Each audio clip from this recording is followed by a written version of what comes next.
everything. All right, we're back. And We're back. we are joined by, is it Mike? It is Mike Russell. Yes, it is. Mike Russell from Divided We Stand. How are you today? I'm fabulous. We understand that you've had a birthday.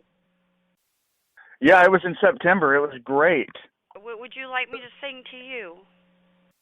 Absolutely. Happy birthday, happy birthday, happy birthday to you. I like that. It's like a jingle. Yeah. I like how you took that and made it your own. Kind of like as a family thing. Yeah. Mm-hmm. All right, so what is going on? I can sing it like Marilyn Monroe, too. Happy birthday to you. I hope my wife's not listening. Uh-oh. All right, Mike. So what's going on with you? What's going on with Divided We Stand right now? Well, we're about to start hitting the road again. We've been touring a lot. We did a national tour a couple of months ago, and it was awesome. We recently played with Papa Roach at the International, and that was a pretty awesome show. And yeah, it was. I was actually a part of that. Heck yeah. And we're going phenomenal, to, as always. Yeah, I was playing angry that night. It was awesome. Like I try to always do that. Like play angry? Yeah, an angry drummer is just always way more impressive than a. So you can get your aggression out on those drums, huh? Yeah, if I don't break at least like 4 sticks, then I'm kind of disappointed with myself. You ought to really bang them and then put a stick in your mouth too and break it with your teeth during the show. Stay tuned. Challenge accepted. Hey Jesse, do you remember I used to wear a helmet? I do actually. Our next show, I'm breaking the helmet back out. Someone brought it up, and I was like, yeah, I'm gonna have to do that. Are you still styling the mohawk? I am. I was recently told that it was the most bitchin' mohawk in Knoxville. And I don't know about all that, but it's very distinctive. Yeah, and our merch girl Brenda, she usually styles it for me, and she keeps it fresh. I can't take credit for how tasty it is. So there's no confusion on who you are when you're, Yeah. And plus, I'm usually the drunk one telling extremely dirty jokes. It's really hard to forget that you met me. So now you're going to be back in Knoxville in August, correct? Yep. And you're working on some new material as well. Oh yeah, we always try to have something new for people. It's if you keep playing the same old material and never have at least one, new something for people, then they quit showing up. That makes a lot of sense. Always got to have something new to promote. Definitely. Awesome. So, do you want to talk a little bit about the material itself, or is that like a hush-hush thing? No, we've got a new song, and there's a lot of debate over what the name is. We were in the band room, and Joe thought of the name Eye of the Lamp, and I was like, well, that's stupid. It doesn't make any sense. It's like an enigma wrapped in an enigma. So we got to think of something else. And I thought of I Love Lamp because I like the Anchorman, and at least it's funny. It doesn't make sense either, but yeah, but it actually makes a little more sense than the Eye of the Lamp. Yeah, people will at least get the reference, and it's goofy. You don't always have to be, why so serious? Exactly, and that's what I love about music. You really don't have to be, completely serious all the time. Yeah, you can have your song where you cut up with people and the people that know you closely, and even if you're going from town to town, your next time through, people are going to remember some of your antics. Right. Exactly. Very You can have memorable. a funny song, Yes. a serious song that means a lot to you, and then you just have your face stomper songs. You know, I Which I actually like. remember, like I was working for a venue locally, and you guys actually played a show on my birthday, and I remember that. up on stage. You remember that? Yeah. Uh-oh, another birthday. Gotta Yeah, sing. it was. That was a night to remember. Definitely. We've had some good times with you guys over the years. Yeah, it's been a good long road, man. But I wouldn't change a bit of it. You guys always rock. You know, you bring the the home crowd, and just do phenomenal every time I see you. And me personally, I've seen you probably over a dozen times. Well, you know, like we went through a spell where we were only playing certain shows, you know, and it made us look cliquey. And I've had a lot of young guys, you know, and there's a lot of up and coming talent in this town that it'll blow your mind, and it's just a matter of time before some of these young guys get it together and start kicking ass. Oh, definitely. And you know, I agree. support it. And I was telling them, because they were like, you know, man, I can't seem to get a Night Owl show, you know, and I told them that, well, you know, when we started, there weren't any good venues. There was only the Valerium. So we just made it happen by ourselves, you know? Yeah, exactly. You know, we put on a show at a flea market. Well, I mean, you got to start. You know, I mean, it goes from the garage to birthday parties or friends and family, and you know, it takes off from there. And to give Chris Castillo his props, Night Owl Music has done phenomenal. You know, around Knoxville, I'd have to admit that he opened up a lot of doors that were previously closed to the local metal scene. You know, but you know, it's you guys. You know, it's the bands that take the time and the effort to play that 5-person show, or you know, 500-person show, you know, or 1,000. You know, you know, you just sometimes you've got to do it. You know, I mean, if you're really committed to the playing, you know, you got to play to one person or a million. You know. Yeah. And I like Maryville Rock Academy. They're starting to host shows again, and I think that's good because I live in Maryville, so I hate the fact that all you can see is cover bands and like Garth Brooks stuff, you know. Yeah. I mean, you know, props. I know some guys that are in cover bands that are really good. I'm not always in the mood for that. Sometimes I want to have my mind expanded and hear new things. And yeah, as far that. as me, I think I've only heard you guys do one cover, and I believe that was Sanitarium. Is that correct? Yeah. We've done a couple over the years. We did the final countdown for a special event for Chris Castillo. Oh, cool. But usually, like, that was special order. We played that one time and one time only. But what I was saying, though, do what? I just got to announce this real quick. Oz said he will be on in a few. Oz will be here in a few. Continue. Okay. Awesome. You know, Oz has done great for the local community as well.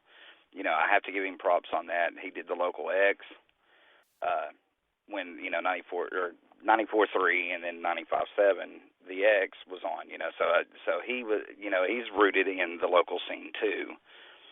You know, so I got to give him, you know, his props on that. Definitely, he's the man. Exactly. I couldn't have said it better. He's we're gonna play we wrote a song like 5 years ago, and he was at our band room, and he was like, yeah, that reminds me of Alice in Chains. That's my best Oz Kirk voice. That was a fucking perfect Oz impersonation, by the way. He's like, yeah, you gotta do that, man. It sounds like Alice in Chains. Love it. It's called Courtney Lovely, and we're gonna do that at our next show in honor of the big guy. That's awesome. That is absolutely awesome. All right. So you said that you have some you're working on new material and everything. So where do you like playing at? Y'all tour all over. Where do you like playing at? So as far as around the country goes? Correct. Well, Wyoming is one boring ass state, but we were in Casper, and then all of a sudden it goes from being oblivion to this big awesome city known as Casper, Wyoming, and that town was amazing. I mean, they don't have anything better to do, so it's pretty cool. They just show up to shows. And Muskegon, Michigan. Ooh, what's that like? Just people just randomly, you don't even have to promote. That's what the promoter was telling me. He's like, when we were loading in, I was kind of skeptical. I was like, this town doesn't look that big. And he was like, watch, dude, I don't even have to promote. And there's going to be like at least 300 people here. And there was. It was awesome. Cool. I like being exposed to a lot of new faces. It gives me a rush. Yeah. Oh, definitely. Okay, now locally, previously I've worked with all the venues in Knoxville, and what is your personal preference as far as sound? For a small place, open chord is awesome. I mean, I like, we played at the Valerium, we played at the International and the Concourse, and I really love those places. But as far as like stage volume, and maybe that's just me, maybe I like the smaller places sometimes because it's now, way more in your face. Richie is doing the sound at the open chord. Is that correct? Is he still doing that? And he's doing an amazing job too. Yeah, I've not personally had a chance to experience it, but Richie also did the Bowery, and I know from that, he's a great sound man, and he's also part of DeCambrio, and which is a great band as well, but so I will definitely have to check out the open chord. I've kind of been putting it off, but I've heard nothing but good things about it. And the Concourse obviously is awesome, and Richie also works there, and Brandon Cagle. Pookie has been around forever. That guy is never going to go away, and he's always awesome.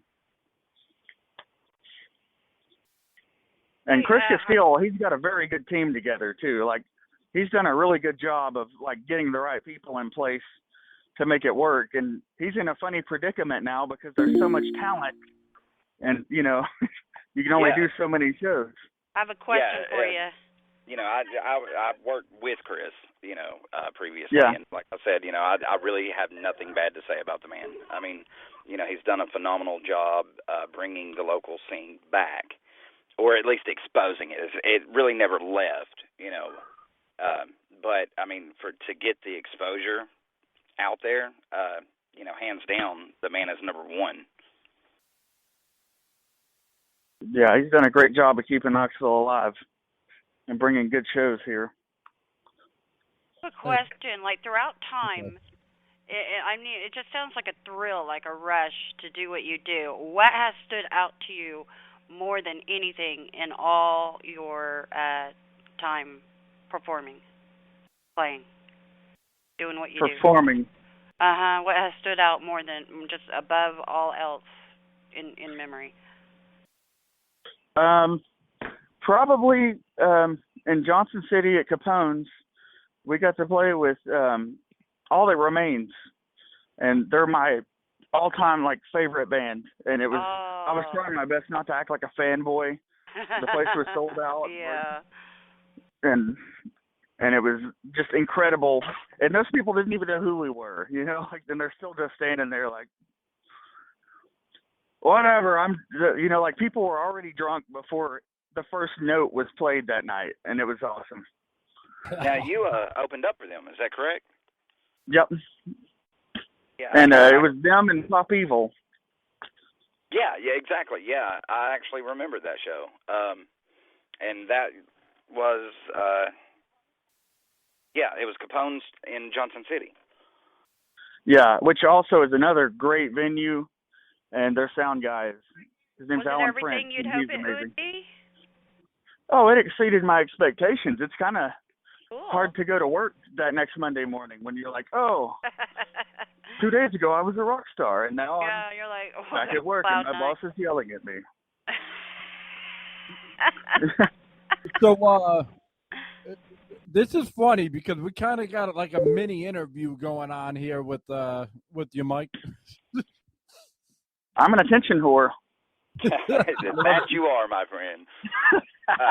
But no, I do have to give a shout out to Mike and Divided We Stand. By the way, how's Joseph? He's doing pretty good. And that's the thing, when you're traveling a lot, you hate each other from time to time.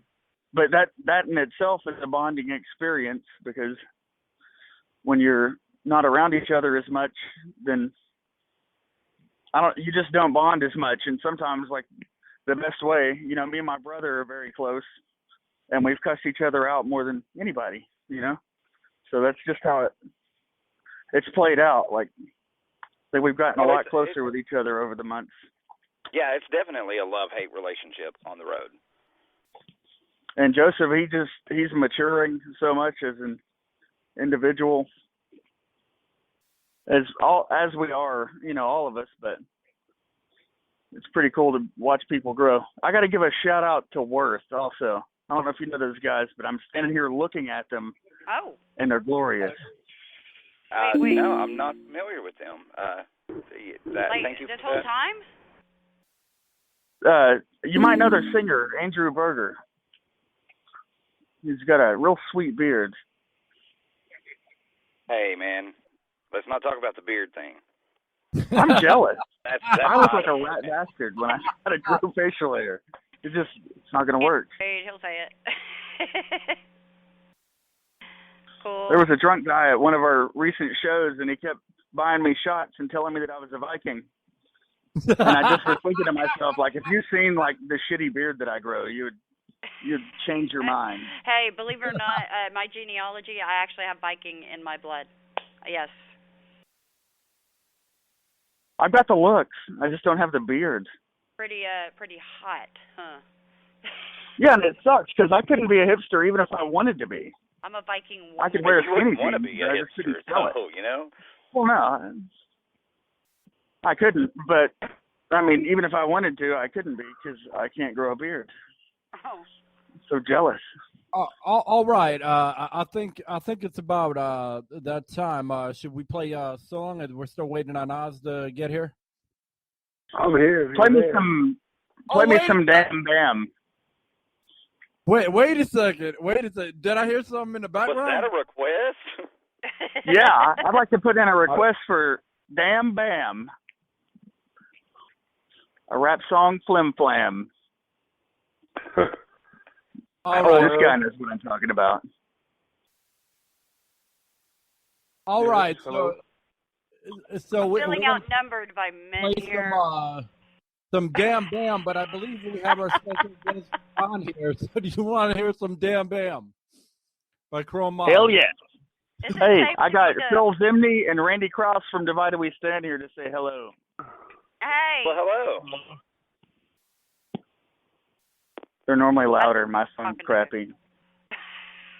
Sorry.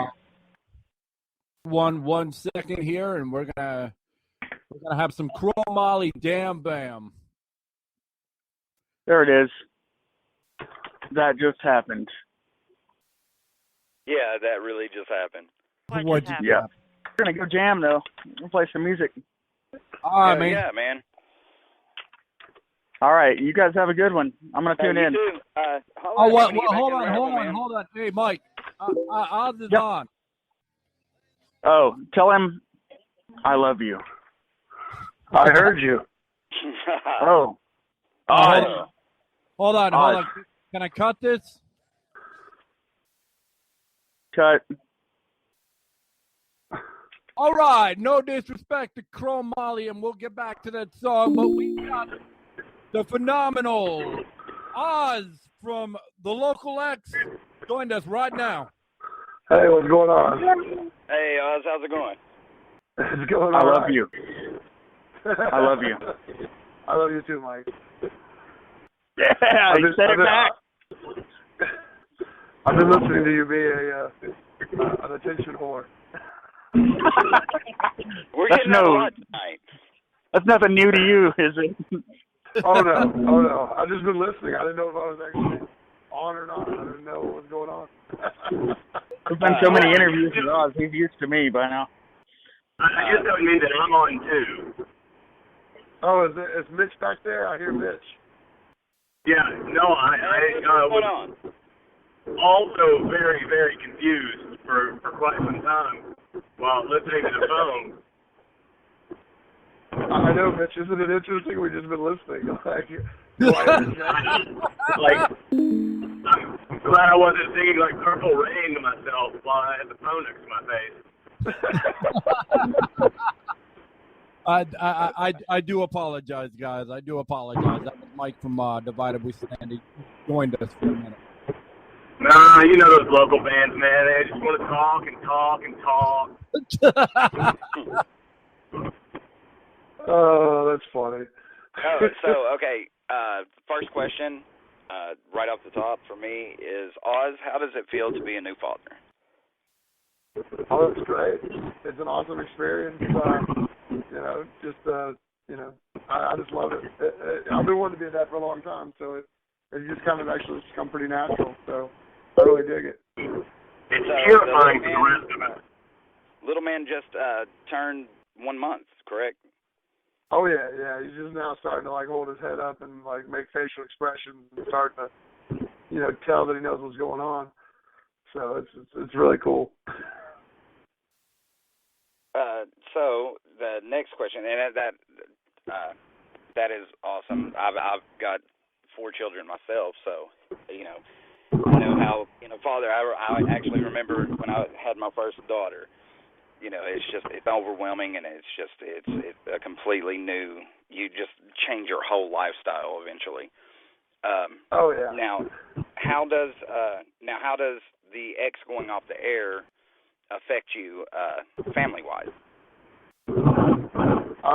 Well, I mean, actually, just as far as that's concerned, I mean, it really just opened up a lot of time that I was wondering how I was going to juggle, but I was going to make it happen, So it's kind of like one of those weird kind of things, Yeah, so you're Just kinda taking it opened more up. as a blessing.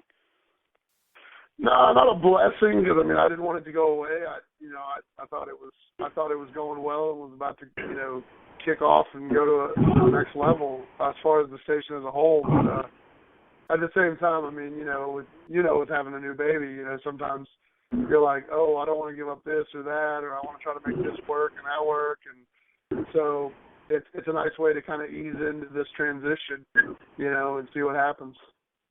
Right. Yeah, because I know being a first-time father, you don't want to miss all those little things, Oh, and, exactly. So juggling work and a child is just it's crazy, man. Yeah. So I mean, so it just kind of opened up a little bit of free time, that I didn't know where I was going to come up with it, or where, what was going to happen, or how I was going to make it swing, and then all of a sudden now it's like, well, I guess I got that free time, So I'm going to take advantage of it while he's, the little guy's, at that young stage, and still just being able to enjoy those little moments. And once he gets older, man, hopefully things will. Who knows what'll happen? You never know what's going to happen in the future. Exactly. Has anyone ever told you sound like Bill Clinton? No. I've never heard him sound like Bill Clinton. Well, you have now. That's the first. Just at the end of I was just saying. Look, I'm absolutely clueless. I'm not familiar, so begin at the beginning of your life story now. Like right now. Yeah. Well, My life story. Like, Yeah, I'm unfamiliar here. I need to hear everything. I'm so curious. I'll tell I'm you what, excited. I'm familiar. Let's not get on started talking. Let's not get to talking on such a broad topic. Look, y'all are the reason I didn't call in today. Listen, Mitch, sick. this lady told me I sound like a politician. I think I've got somewhere to go here. Go ahead. So, how are you doing? Mitch, are you there? Hey, ask your question. Oh, yeah. Sorry. What was the question? I apologize. How are you doing? I'm doing awesome. I'm going to be doing a lot better when I pull into the driveway and open a beer, but... All right. Let me ask you some real questions real quick, if y'all don't mind. You know, we play a lot of artists, and you know, the artists all the time ask, you know, always wondered if they were to get on the radio, who makes the decisions about what to play? Well, it depends on who. As far as the LocalX, Oz made that decision. As far as mainstream artists and stuff like that, that goes through the record labels and the program director. Okay. Yeah, pretty much what Mitch said, yeah. It's really kind of it's kind of, you know, being a program director, I've never been one, but I've, you know, been around enough of them. It's kind of like, I know somebody described to me one time pretty honestly and said, you know, every Tuesday you add 2 records. You get to add 2 records every week. And so that means every week you're getting invited to 6 or 7 of the best parties in town, and you want to go to all of those parties because they're all awesome, but you can only make 2. And you have to make that decision every week, week after week. One of the best 2 parties you're going to go to, and that's what it's like to be in a program director seat. And so that's who end up making the decisions. They sometimes just make decisions. The part of that that's not included is that there's also a lot of really, really terrible parties as well. But right. You gotta go to those at least to check them out, and that sucks.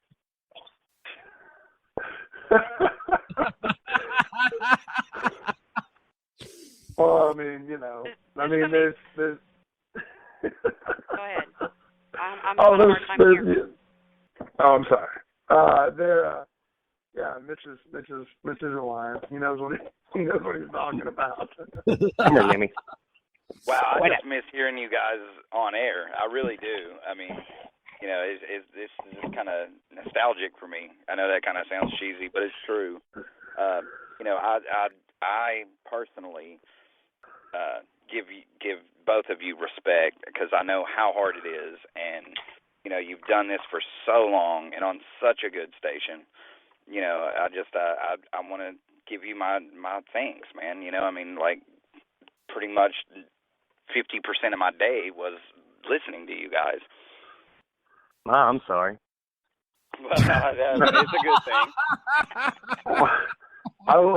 I will not answer that way. I'll say, well, thanks a lot, man. I mean, it's that's really you know, that's what's made this whole thing kind of in a backwards kind of way so rewarding, and the fact that we you know, we hear people like you that listened all the time, and we really realized that we were like, you know, we weren't just somebody on the radio. We were actually companions. We were someone who kept you entertained, or at least we tried to keep you entertained during the day whenever you're doing whatever it was that, you know, you did. Like, we were the background that kept you going, all right, this sucks, but I can get through this. This sucks. And then when you're going somewhere cool, you're like, I'm going somewhere cool, and this is, you know, I might, you know, I might have a good time or something. So, I mean, it's been rewarding, and you know, all the outcry and all the people showing love to the station as a whole and all the people that were involved with it's awesome. So I appreciate it, man. I'm sorry that we had to go away.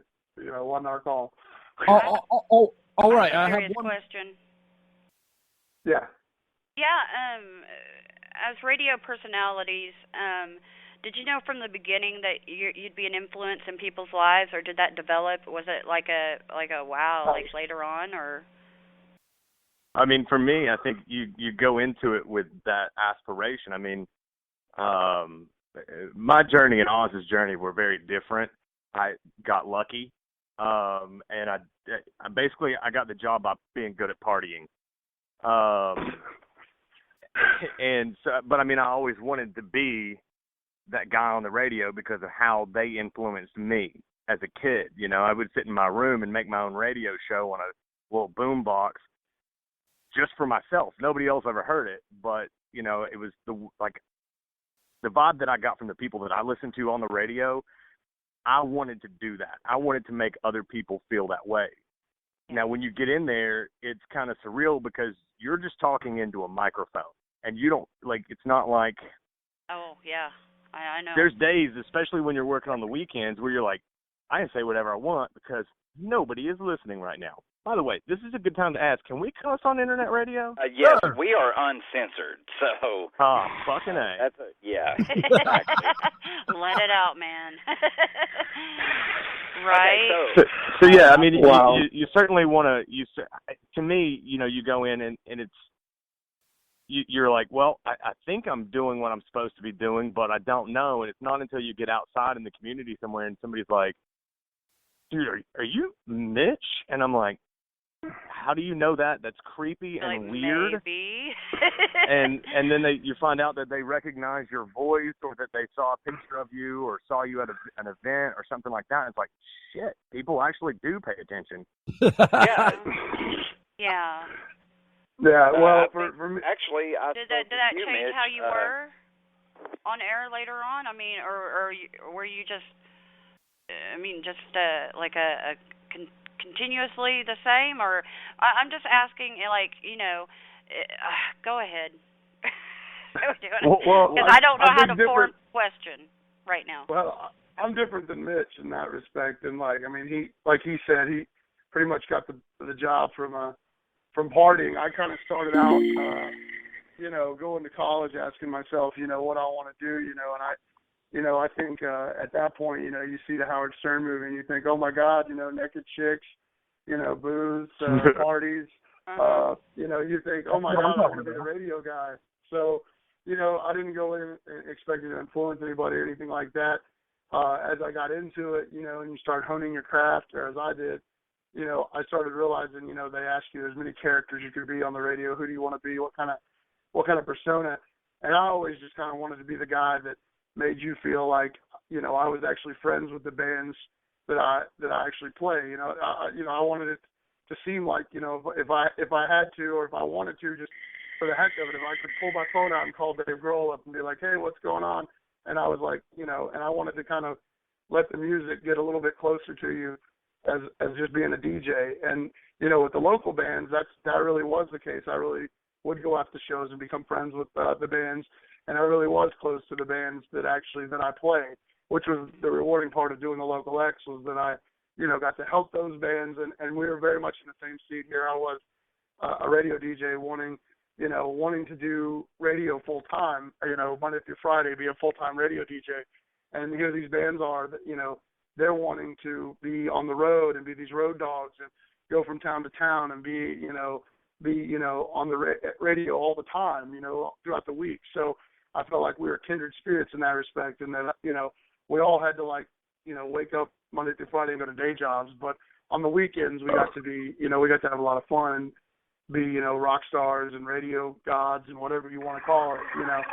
But you know, you can have a lot of fun. But as far as like, did it change once people knew who I was, once they got to know me? You know, it's kind of like when Mike was talking earlier. He goes, you know, he's talking about that Capone show where, like, one day, you know, he's rubbing elbows and hanging out, getting drunk with all the remains, and come Monday, you know, he's back at work getting yelled at by the boss. I mean, you know, I totally understand that. You know, 1 minute you're backstage or on a tour bus with these rock stars, and the next day it's like, here you are, you know, back to your regular life. And it's like, and, yeah, you know, and you feel like hot shit until you tell somebody, and they're like, I don't know who that is.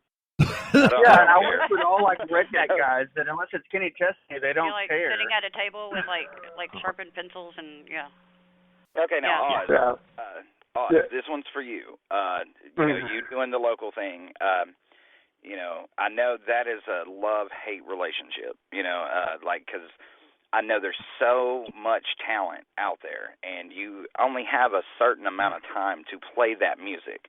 You know, so you might have to cut one or not be able to get to somebody at that time. And I know from experience that, you know, it's rough. You know, you can only pack so much awesomeness into, you know, a couple hours. And I know that was really hard for you. You know, I kind of remember, you know, a couple of bands or the fans of the bands kind of getting upset about that.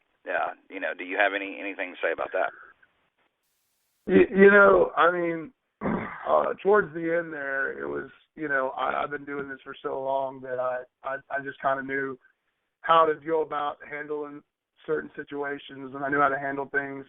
I mean, in the beginning when I first started doing it, you know, you've only got so much time and you've only got so many bands, but in the end, you know, you are on a you know, broadcast signal. You know, you're you know, it's the radio station. It's their toy. You're just getting to play with it until they take it away, which is kind of where we're at, you know, right now. You know, it's really their toy. We just have the luxury of getting to play with it, you know, when they give us the opportunity. So, you know, for many years in the beginning, all I wanted to do was try to make sure that it sounded in a way that somebody who was in charge and was listening would, you know, be accepting of that and give me the lead, you know, the freedom and the reign to just go ahead and you know, play whatever. And in the long run and towards the end there, I mean, I never once was told what to play or how to play it or who not to play or whatever. And I mean, it really a lot of times it came down to time. Some bands didn't get on, and a lot of times it came down to who was working harder, who had more shows. You know, if there were like a certain group of bands that were all playing like within the next 2 weeks, and I got all of them on, and then all of a sudden the end of the hour came up at the end of the 2 hours, you know, or, you know, there was some bands that, you know, they teamed up with other bands and they might have had multiple projects going on. And I think the week or one of those situations where I got called out or whatever, I might have played one particular artist in like 3 different projects. So 3 different bands got played, but there was one member of each band and, you know, in it, but it was all relevant and all attainable to the weeks coming up with shows. So it was all in, you know, pushing forward with like helping the scene as far as like making people aware of what was going on. And also you wanted to make sure that you had enough, you know, you wanted to make sure that you played enough high quality stuff and stuff that, you know, everybody was going to listen to, so that they were listening to it. They didn't know it was local. That was the goal. That was the end goal. I don't want people to know it's local. I want someone to tune in, know it's their favorite rock station, and just happen to think that it's some new song that they just haven't heard yet because it's new and it's a Sunday night and they just think it's a new show with a, you know, like a new band. And that was the approach I took. So, you know, and sometimes I was more vocal about telling somebody, hey, you need to step it up, or hey, you know, this or that. And sometimes I just didn't respond, and, you know, silence is a lot louder than actually having to say a lot of vocal things. You know, I'm glad you hopefully said people all got the that. message. I'm glad you said all that, because that was one of my next questions. You really touched on a lot, like creative freedoms. You mentioned program director. You mentioned frustrations and challenges. And if I had my dictionary, I'm trying to educate myself. I was a 4.0 student. Now look at me. You know, in the 2nd grade, I had a 12th grade level, and then now I'm 40 with the 12th grade level. So. Alrighty then. Well, seriously, like the frustrations and the joy of like creative freedoms. You know, what influential pull you might have and not have. You know, so. Yeah, I mean, there was, you know, I know that there have been bands. You know, there was a situation, you know, where, you know, I felt like I got to the point with a lot of the bands, you know, where whether it was the fan driven, you know, like a lot of times bands want to try to get on the regular rotation and they start these campaigns and they very much, you know, everybody wants to get to that main stage. Everybody wants to, you know, kind of sidestep the local show, you know, and so, you know, and they, you know, there's different ways. Everybody goes about it a different way. And I remember people at the radio station, you know, getting really, really freaked out, because, you know, this, you know, these bands were, you know, getting basically their street teams to, like, you know, flood social media and stuff in an attempt to get radio play, and you know, and it was funny because they flipped out, and it was something really that I was able to go and just say, hey, I went directly straight to the bands and said, hey, look, you're just hurting yourselves. Just stop. And they did, but I don't think that a lot of local shows and a lot of people that do these local shows like I do even have or even that close with bands to where they can even do that. A lot of these local shows in other cities, they won't even play you if you're not like within a 100-mile radius of the signal, I mean, I think with what I did was I played anything that came across the desk that crossed through town. If it was good, it had good sound quality. And, and it was something that, could give somebody an opportunity to bridge out and go to another city.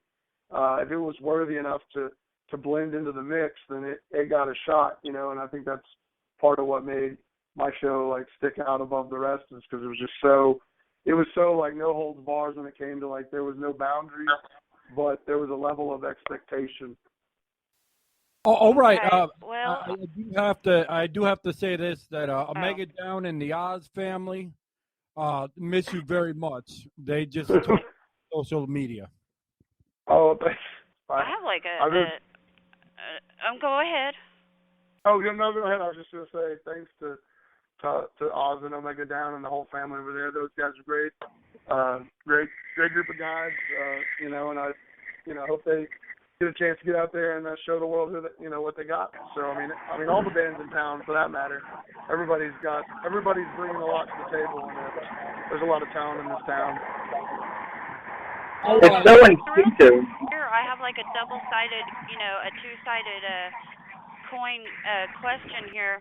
What happens, like, what do you do when you believe in someone's work wholeheartedly and yet can't get them on? And then, like, what if there's a band who you just don't believe in their work at all, and then they're really pushing, then what do you do? You know what I'm saying?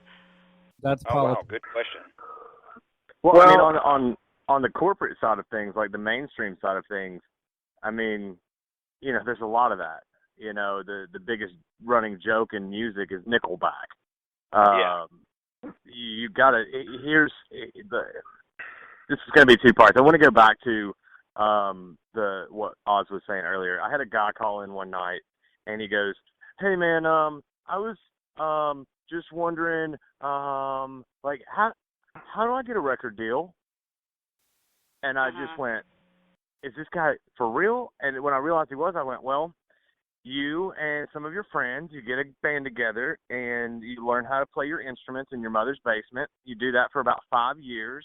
Then you go to a club, get booed off stage, have some stuff thrown at you, go back, start all over, waste all of your money on drugs, booze, and travel while you go on a really terrible tour. Maybe at some point somebody will hear you and give you an option, but probably not." Right. That's the way the music business works. I mean, you've got to be realistic with your goals. You shouldn't be going, how do I get a record contract? You should be going, how can I make the best possible music that I'm able to make? Yeah, and a record, you're not going to get signed unless you can do it on your own anyway. And my, right. It's like, I think my favorite bands, there's so many. The ones who it really comes through when they do it for the joy of it, not to get their name out there and be famous, a household name. You know what I'm saying? There's like a difference. Right. Right. Absolutely. It should be about making the music and not making the fame. I mean, the fame should come from that and the money, but really, we all pick up the guitar to get chicks. But can you not hear the difference? You know what I'm saying? I'm sure you do. Well, absolutely. Yeah. In their work, it shows in their work. I mean, every guy that's ever picked up a guitar picked it up to get laid. But what you do once you start doing that, once you pick it up, what you do with it is completely different. For me, music is my soul. It's my God. That's what I worship. And exactly. I hear it. I can hear the soul behind somebody's music. And if it's there, I'm going to push for them. Like, my favorite band in the entire world is Clutch. We didn't play Clutch. We never played Clutch. Band, by the way. Clutch is phenomenal. Yeah. We didn't play Clutch. And, that's just something I had to deal with. We played Nickelback and Saliva, but no Clutch. Whatever, man. I'm not the one that makes the decision. I get to do what I love doing. I get to talk, I get to entertain, and I get to play music, some of which I like, some of which I don't, but it's just like any other job. And as far as what do you do when you love a band that's not getting a push, you love that band, and you support that band. You go see that band, you push that band to all your friends, you talk about that band, you buy their merch, and you buy their music. And yeah, there's still such a thing as word of mouth. Exactly. Yeah. Right. Exactly. I mean, if anybody's a fan of mine on Facebook, then you know I have a very eclectic taste in music, and if I'm into something, I'm going to shove it down your throat until you listen to it. Cool. If I'm like, I will walk up to somebody and be like, hey, dude, have you heard this band? No, hold on, I got it on Spotify. Let me pull it up. I'll make them listen to it. I've got it on my phone right now. Hold on. Yeah, hold on. Yeah. I got it coming. I mean, that's all you can do. I mean, you can't. I mean, you can take it to the program director and be like, hey, give this a listen. He's going to listen to it and go, and that's He's going to go, and I know, make hits. I play hits. Now, Mitch, now I know you have a lot of side projects going on, or you did, previously. I've not got to talk to you in a while, but are you still doing the lamp thing? Yeah, I'm still doing lamps. Okay, that actually, and you were doing like a video thing too, right? Yeah. Was that for the X, or was that just a pet project you were doing on your own? No, that's with the I was working on one and it got pushed to the back because Jay Harris at the International approached me about doing a web series for the International. He's like, I want to do a web series to announce the upcoming shows in an entertaining way because nobody likes reading lists anymore unless they're on BuzzFeed, and we can't make this list of bands that entertaining. So we decided we wanted to do a web series, and he's like, I said, what do you want? He goes, I don't know, I just made you creative director. And I was like, oh, man. So basically it's turned into a sketch comedy show where I'm just writing the dumbest shit I can possibly think of, and so that's somehow still it's making ongoing. its way to the web. Like, I'll put it to you this way. We just filmed Tuesday night. We filmed a bit to celebrate the first year anniversary of the good God, I'm a professional communicator. The first year anniversary of the International. Yes. So the first it's on June 6th, and it's also National Yo-Yo Day and Uncle Cracker's birthday. So the entire bit is me, my co-host, Danny Rindo, another cast member, Paul. Correct? Yeah, and two professional yo-yoers standing in front of the International, eating crackers and yo-yoing while singing Uncle Cracker. Wow. Yeah. Okay. So now, on to your like little side project, the lamps. I kind of cut you off, which I apologize for, but you were about to say no worries. that. It's not that exciting. I got dumped, and it was a pretty rough breakup. I'm kind of a pussy when it comes to shit like that.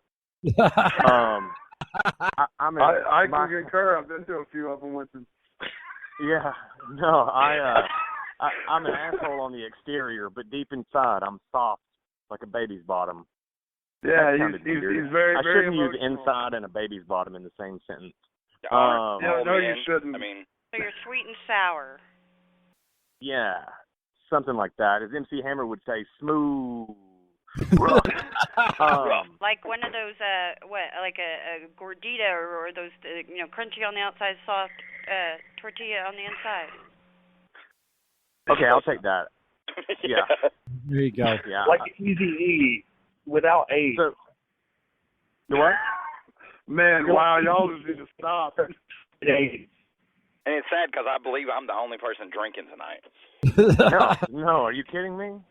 You would be wrong. I forgot I had Mitch on. Yeah.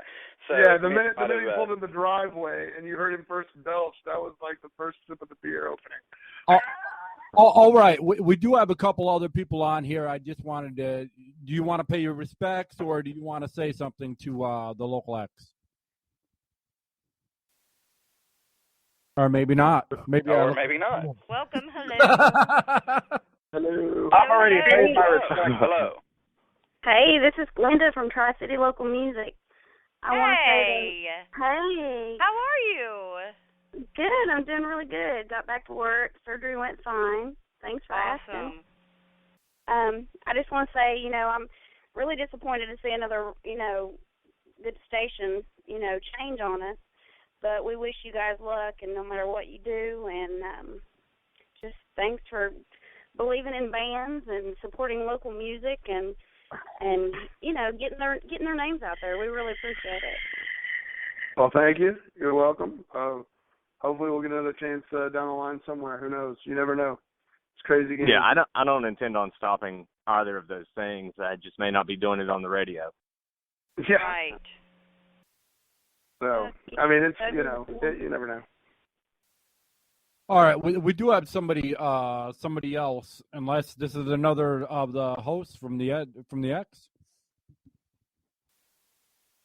No? Okay. Hello? Oh. All right. So I do have a question. Go ahead, Ray. Hold on one second. I got a question. I'm curious as can be, but go ahead. All right. What was the feeling like? I'd hate to bring this up and everything, but what was the feeling like? Y'all were originally 94, 3, and then 95, 7.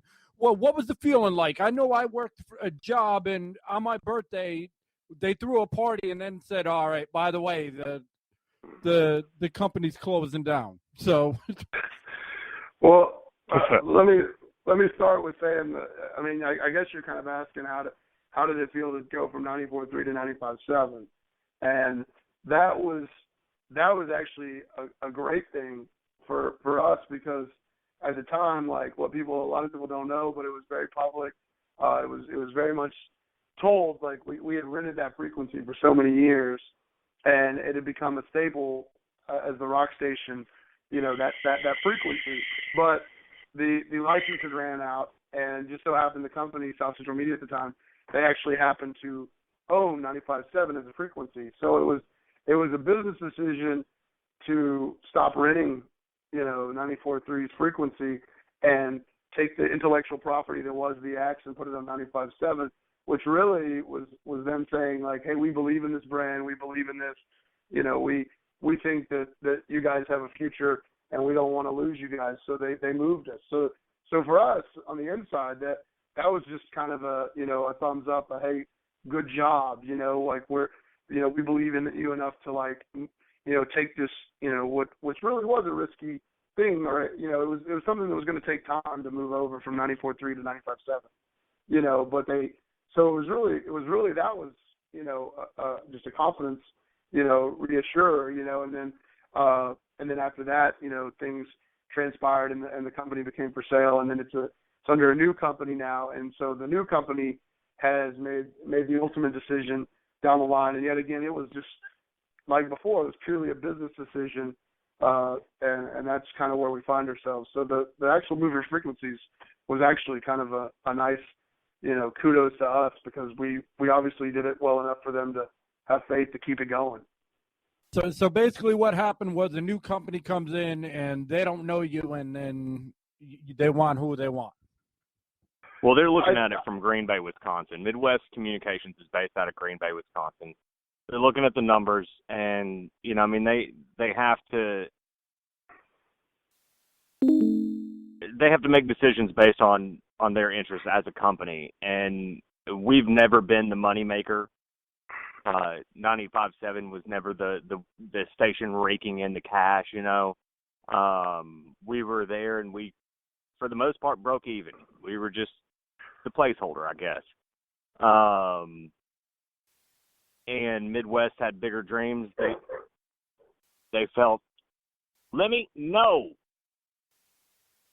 Sorry. That's Mitch yelling dog. at his dog, who he loves greatly.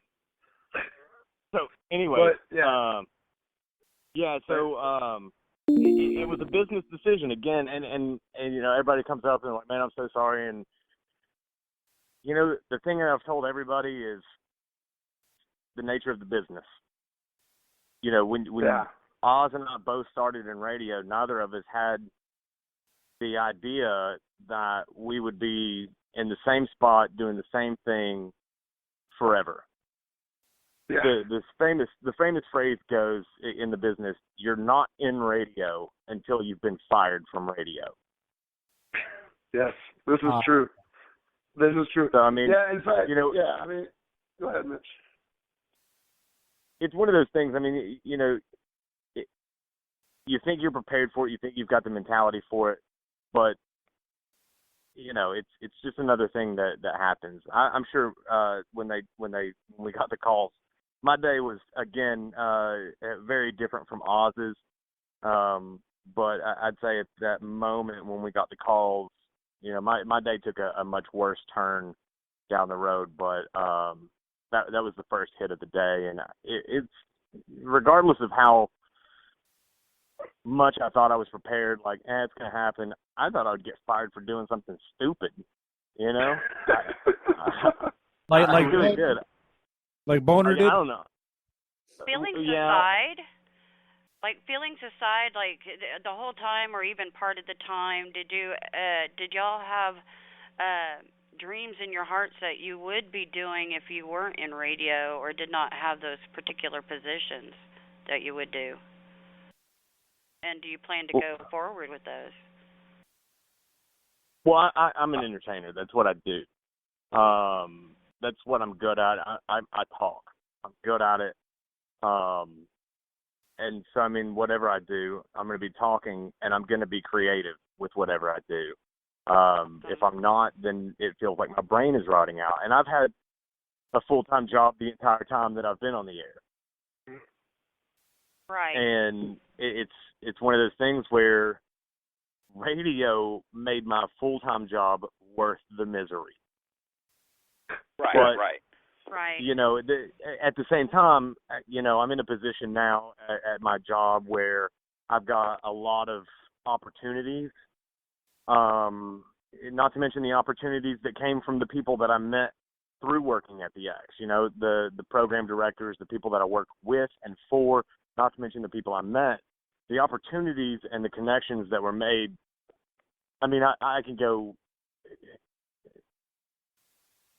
the possibilities are endless. And I don't, like I said, I don't intend on quitting doing what I love doing. Sure. I may not be able to entertain on radio for a while because it's a very competitive field, but I'll entertain somewhere. God damn it.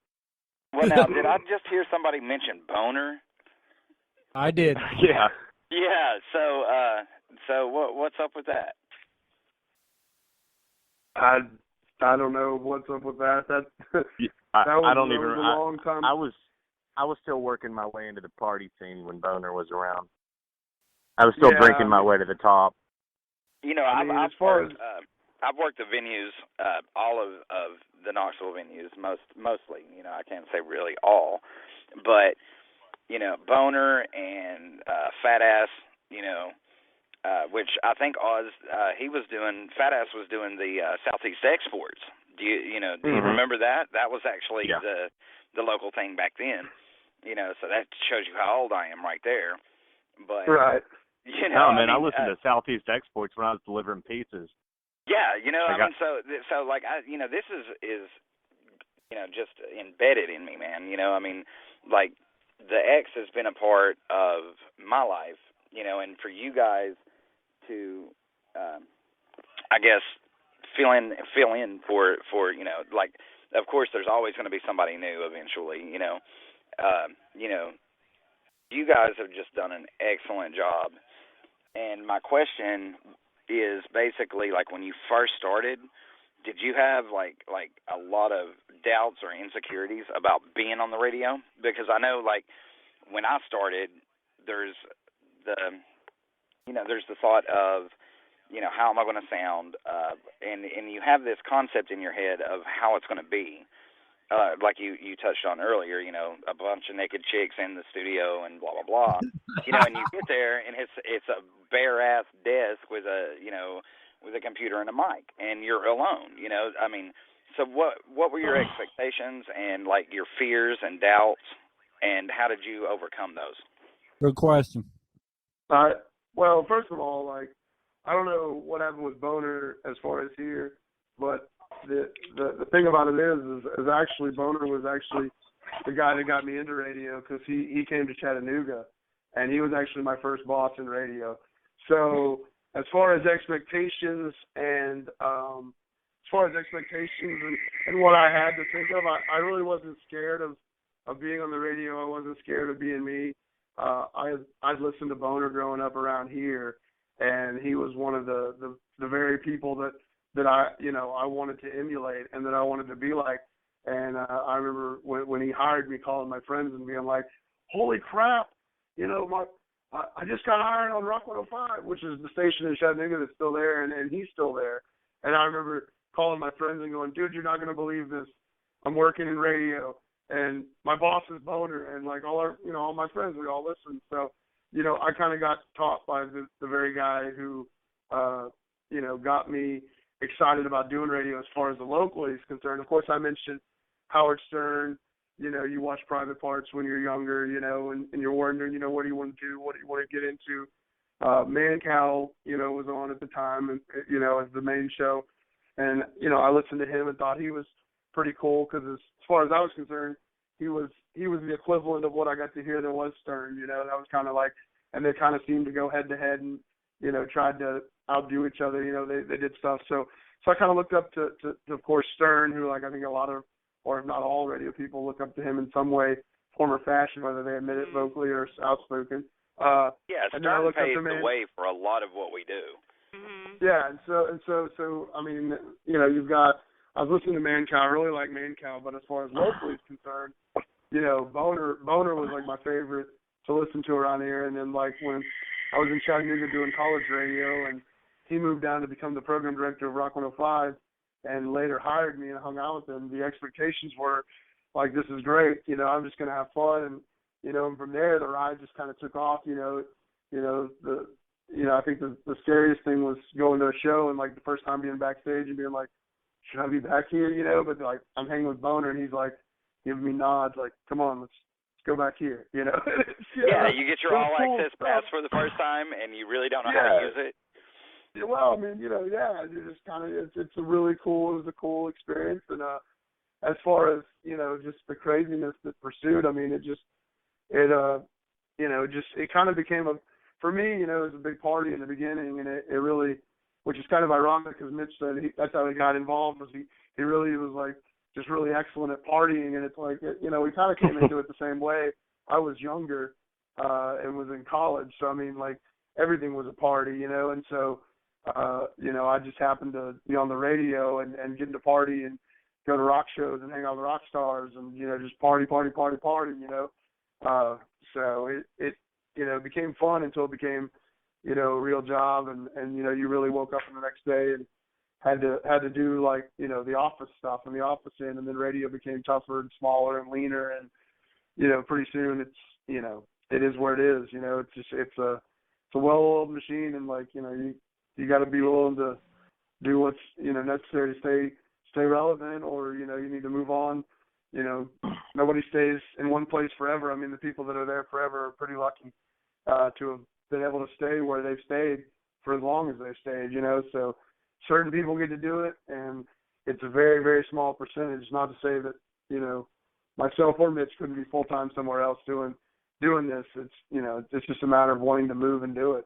Now, how was the X as a family? Like, there was just Shane, there was Jay, Boner, which that was one of my influences as well. I mean, like Trixie, there was just so many really good DJs. You guys just had everything. Like, how was that was it a tight-knit family, or was it like every other American family? Did you have fights or, arguments? How exactly did that go? I hated Jay. He's in New York right now, by the way. Yeah, no, I know. I still keep in touch with him. I mean, we work together, and I mean, we were a tight knit family, and we still are. Like Trixie's the one that I attribute my entrance into the world of radio to. At the time when I met her, when she first moved to Knoxville, I was going to all the events. I was just straight up P1. which for those listening that don't know what a P1 is, primary listener. Yeah, I was the one that was at all the events. I was stopping by all the remotes. You know, I was wearing my X So you were at Family Bowl every out. weekend, right? Yeah, no, every Monday night. And that's where I met Trixie when she came to town. And I was like, hey, you want to smoke this joint after bowling? She's like, sure. And we've been best friends ever since. Yeah, and great woman, by the way. You know, just have to amazing. And her and her husband and I mean, we're very, very close. I was over at their house last night. And her dog. And you gotta give her dog props. Yeah, Ruby is a trip. Lemmy could eat Ruby, but he wouldn't because he's a handsome fucking puppy face. Sorry. Moving on. But, you know, I mean, of course we argued, and Oz pisses me off sometimes. You know, I mean, everybody, we have those moments where, you know, you work with somebody long enough, it's just like being friends with somebody long enough. You're going to end up getting pissed off or frustrated about something. Like, exactly. Jay and I would get into it all the time over dumb shit that pertained to the morning show. I mean, we're both trying to do this, and we've both got different ideas. And, you know, Jay's like, all right, we're going to do this bit. You got it written down? No, I don't have it written down. Well, write it down. Well, I don't want to write it down, motherfucker.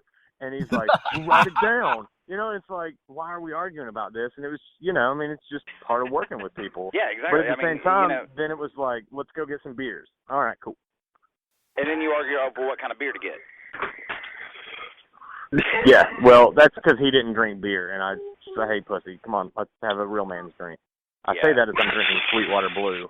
I hey will guys, what's it? Okay, maybe I'm just being stuck up for letting it hurt my feelings sometimes. I do, you know, suffer a mood disorder, so sometimes I'm okay with it, sometimes I don't notice it, and then sometimes I'm like, really? But how have you dealt, like, over the years with people who are, you know, want to be your friend just because you're in radio? You just identify who they are. Like, yeah, like decipher between those who are just, like, trying to get close to you because of that, and who are your real friends, you know, and how did you deal with that? I have a very close, a very, very close knit group of friends that I call the inner circle of awesome. And like, well, those are the people. I'm not in that inner circle. Well, maybe one day, but I mean, you can. It's not that difficult to identify them and their motives, at least not to me. And once you identify that, then, you know, you say, hey, slap their hand and move on. And, you know, maybe have a conversation or avoid them like the plague. It's, you know, like when I go to the International, it can be very overwhelming at times. And I'm sure Oz feels the same way, especially when I went to the Manson show. And, like, before the first band went on, I'm like, I'm going to fucking hide. Because it was the day after the announcement that the X was gone. And it was just like everybody kept coming up, and it's just like I had to hide. Right. But, see, now, I missed that's why I all didn't that. go to the Manson. I actually missed that. I was in the Bahamas, and, you know, I missed the Slipknot show. I missed the Manson show. I missed your last radio show, you know. And that's something, that really bothered me, believe it or not. I mean, I'm, you know, several hundred miles away, and, you know, as soon as I get back to port and I get Wi-Fi connection, the first thing that I read is 95.7 is gone. You know, I mean, like, literally, that was the first thing I read on my phone, you know, and I was like, how is 95.7 gone? You know, I mean, you know, there was no, from what I hear now, like I said, this is secondhand. I was in Freeport, going back to brag a little more. Keep bragging. Yeah, go ahead. But, you know, I mean, I was in the Bahamas. I was in the Caribbean. No, I'm not saying that. Well, the rest of way. you guys saying, are having your lives shattered. I was partying. I missed something that was, you know, I missed something that was epic. You know, I mean, to me, I mean, you know, this is a radio station that I grew up with. You know, and most of my radio idols were on, you know, and then all of a sudden it's gone, and I missed it, you know, and there was, you know, I was like asking everybody, I was like, what happened, you know, what's going on? And there was no answers whatsoever. No. It was just like, you know, they played a song and then it went to country. Yeah. Yeah, it's pretty. I mean, that's kind of how it goes. But I mean, back to the friend question, as far as how to deal with those fair weather friends that are just there because they know who you are. I mean, that's part of being a pseudo celebrity. You know, I've never considered myself to be a celebrity or to have fans. In fact, I consider it very arrogant for a radio personality to say my fans. I don't consider anybody my fan. I consider them listeners. They're listening to me. If they enjoy it, great. If they like me, awesome. But, you know, if I wasn't there, somebody else would pick up the slack.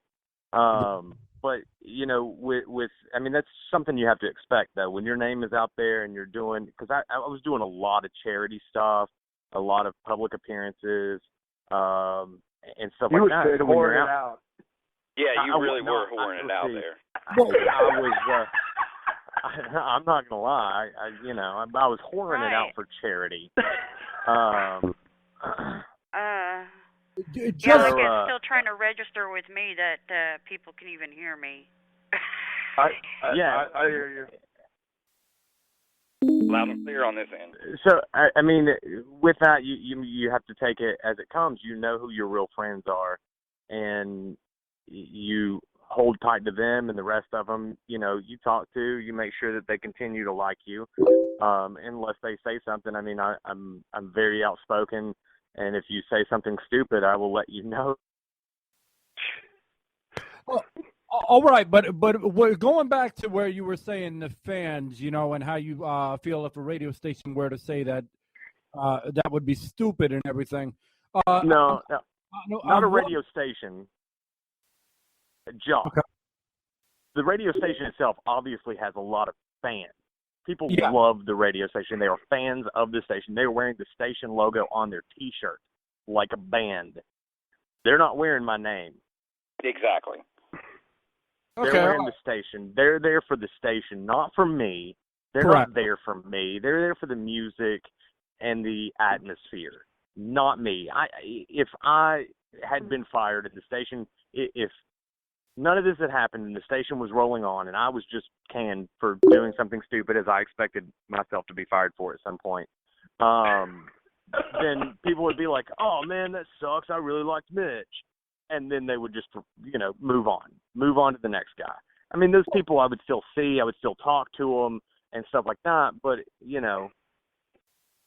Oh, okay. All right. Well, with that being said, you know, how do you feel that you all have influenced the community? I understand what you're saying, that, you know, nobody could be a fan of you per se, but at the same time, you really are role models to the community. Well, I mean, I just, you know, obviously, for me, it's just, you know, that the one thing that I loved the most out of everything was just the LocalX, just being able to be, you know, part of the, you know, get the bands heard, get bands into, you know, like get the, you know, bands on the radio just so that they could be heard and going to shows, you know. For me, you know, it was just letting people know that the talent was out there and it was worthy of being on the air, and that, you know, you could put it side by side to the band, you know, the music we play on a regular basis. And, you know, if you weren't told it was local, if you weren't told that it was, you know, something different, you wouldn't have known any different. And that was kind of the approach of the LocalX. So, I mean, I guess I feel like that was the thing that I liked the most about being on the radio, influence and stuff, was the local bands, supporting the local bands and putting them out there and letting them shine. Yeah, I mean, for me, it was just a love affair with the city. I love Knoxville. I'm from Maryville. I grew up. I moved up here when I was 20-ish. Memory not so good. But, you know, I love the city. What I love about the city is that it caters to local business and to local people. And, you know, I hate chain restaurants. I don't eat at them. And it became the same with me as far as what my influence and what my position in the station could do. It's not, I don't know. I wanted to use my influence, whatever it may have been, to give back to the community. That's why I did so much charity, is because I had the opportunity to.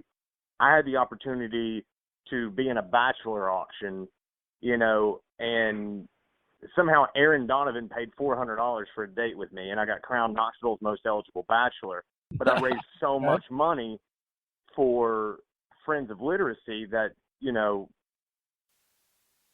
it felt justified in stroking my ego. Which really, I mean, let's be honest, I'm just really trying to stay humble because my ego is already so big. Right. Well, that was like a win-win for you. Yeah, no, absolutely. You know, I mean, everything, you know, host with the most, every time I did it, I was getting money towards animal shelters and stuff like that. So, I mean, it was win or lose when I did those competitions and when I did stuff like that, it was for charity. You know, I wasn't out there just going, hey, look at me. It's like, right. Do this have you because heard of I'm the telling you to Joy do of this. Music charity or the organization? We did a interview yesterday with you, you know, talking about the charity aspect, and I was really touched by how many people donate their time and their resources, you know, to a like I until yesterday I didn't even know about this organization, you know, and it makes me feel kind of bad. I mean, you know, like there's so many people that actually donate their time and resources to, you know, the less fortunate, you know, whether it be. Well, while we're talking about the Joy of Music School, if you don't care, you know, when all this went down, hold on just a second. Yes. Shut the fuck up. So that's love right there. Yeah. It really is. Well, he shut the fuck up. See, but you should have got him drunk. I know. So when all this went down, myself personally, and I got the same sentiment from others like Oz and Toby and you know, Trixie herself, where we didn't feel like we got the opportunity to say goodbye. So we've been putting together this party on June 13th at the Concourse. Basically, we're going to have a couple bands come out and play, slideshows, playlist of X music and stuff like that. And I've actually kind of been pushing that. Yeah, and I wanted it to be a free show or a free party.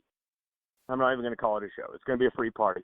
Exactly. But then I started thinking about it, and I'm putting a $5 cover at the door. It'll be a $5 cover, and all the proceeds that evening will go to the Joy of Music School. Really? Yes. Wow, dude, that is awesome. I mean, that is, you know, that it's is just that last opportunity for us to give back to the community that gave us something. You know, I mean, and everybody keeps saying thank you future. for this. This is our future bands. You know, this is our future local music. You know, so not only is it a great cause, it's you know, it's going to benefit us in the future. Absolutely, and you know, everybody keeps telling me, and I'm sure they're doing the same to Oz. Thanks for this, and thanks for the good times, and thanks for that. But what people don't understand is what we got, like what the community gave us. I mean, we had the opportunity to feel like rock stars, you know? I mean, that's huge. You know, the community embraced us. They've supported us through everything, through Jay getting fired, through the loss of Mancow. I mean, the fan base has been so passionate that I couldn't not find a way to give back to the community, and I didn't want it to be a donation bucket because then I would be pissed at the end of the night. Yeah, definitely. So I just said $5 at the door, and it's going to Joy of Music. That is awesome. I will push that definitely personally. Like I said, I was heartfelt with the interview we did yesterday. I really, truly was. I was one of those less fortunate kids, you know, that had to scrounge and scrape for my first guitar. So I know how it feels to be raised that way, and you know, and like I said, just to see how many people donate their time and effort, or you know, the music equipment, money, monetary, whatever, you know, just it really amazed me that you still have kind-hearted people, and for you to, I guess that may be why I actually had brought that up, in the cosmic aspect of things, maybe that was a way to kind of get it pushed that all the proceeds are going to the joy of music. So, everything happens for a reason. All right. I was have about a question. to see if you're still here, Ray. He's just sitting back listening. All right, that's the sixth time I got cut off. I'm getting tired of this. All right. I got a question for you. I always ask bands every day, that we have interviews, what would you tell somebody that wanted to join a band? So I'm going to flip the question a little bit to you. What advice would you give somebody that wanted to get into radio and, knowing all the bad things, that go along with it, to really encourage them to follow their dreams? I don't know, Mitch. You got this one? Oh, man, if it's your dream, it's like when I wanted a Jeep. I wanted a Jeep real bad, Jeep Wrangler. And I told several people this, and I heard several responses. You don't want a Jeep. Yeah, motherfucker, I want a Jeep. That's why I just said I want a Jeep. And not only a Jeep Wrangler. Yeah, the thing is, if you want it, do it. I mean, as far as radio goes, there's so many ways that you can do it and so many ways that you can get into it, but you're going to have to work your ass off in order to do it. I probably destroyed my liver on my journey, but, you got to make sacrifices where sacrifices are due. So it's one of those things, as far as advice goes, you've heard two different versions of how to get into radio. I got into radio because I was around, I inserted myself into the community, they liked me, and I got in. The thing I can say, if you're going to go that route, just be cool. I realize that's more difficult for some than others, but, always be yourself. Keep your expectations in check. Don't be pushy. Don't be an asshole. If things don't go your way, they're not supposed to. They're not. I shouldn't be in radio. Oz went to college for this shit. I dropped out of college. So, there's different ways to do it, but as far as if you want to be in radio, make sure you understand what you're getting into, because I heard the same thing when before I got on the air, I was working in the promotions department. I'm out on a remote with Billy Kidd, and I was like, hey, man, you want to grab some beers one day so I can just pick your brain about being in radio? He goes, oh, man, you don't want to be in radio. Yeah, motherfucker, I want to be in radio. That's why I just said I want to be in radio. And a couple months later, I was in radio. But, it's that kind of thing. If you want to do it, you can do it. Yeah, I think I fielded the question to, hey, Mitch, you got the answer to that? Because my response was actually going to be kind of like Billy Kidd. You don't want to get into radio. Which is funny. It's kind of like, what, really? I would say that, but it's one of those things where it's I would say realistically, if you want to get into radio, Ray, what you're doing here, podcasting, that kind of thing, that is something that is kind of the future. That's kind of the more and more people that get put out of radio, they're finding their way into radio through podcasting. They're doing that, that kind of thing. And radio is going to probably stick around, but it's going to get smaller and smaller. It's already, we've seen it getting smaller here. Someone who, you never know when the torch might get picked up again for like a modern rock station per se, but radio is going to continue to get smaller and smaller, but yet the internet's going to keep getting bigger and bigger. So, if you can prove and work on your broadcasting skills, sitting in a room by yourself with a computer and all the technology that's there, that's the way to go. You get enough listeners believe me, a radio station is going to pay attention to you, because if you can sit there by yourself, just like a local band, if they can garnish a million sales on iTunes or more, you know, believe it or not, somebody's going to come knocking, going, dude, what are you guys doing? How are you doing it? I want to talk to you. You know, same thing goes for anybody listening that's a podcaster, someone in the future. I mean, the future of radio is going to just be whatever the most popular thing is, or the most efficient way to do it. And, you know, there's no way you're going to get into the radio nowadays the way that Mitch and I did. I mean, it's very hard to get in, and it's getting even harder. We got lucky on the tail end of how we kind of got into it. But, you know, you start a podcast and you get several million listeners. Believe me, sooner or later, someone's going to come knocking at your door. You're not going to have to go knocking on theirs. That's Okay. kind of the future. Well, that makes a lot of sense. And I do have to say that Minor 9 is huge supporters of what you all did as well, or what you all do. Let me rephrase that. You know, everyone wants to know what was your best part of the job, and what was your worst part of the job?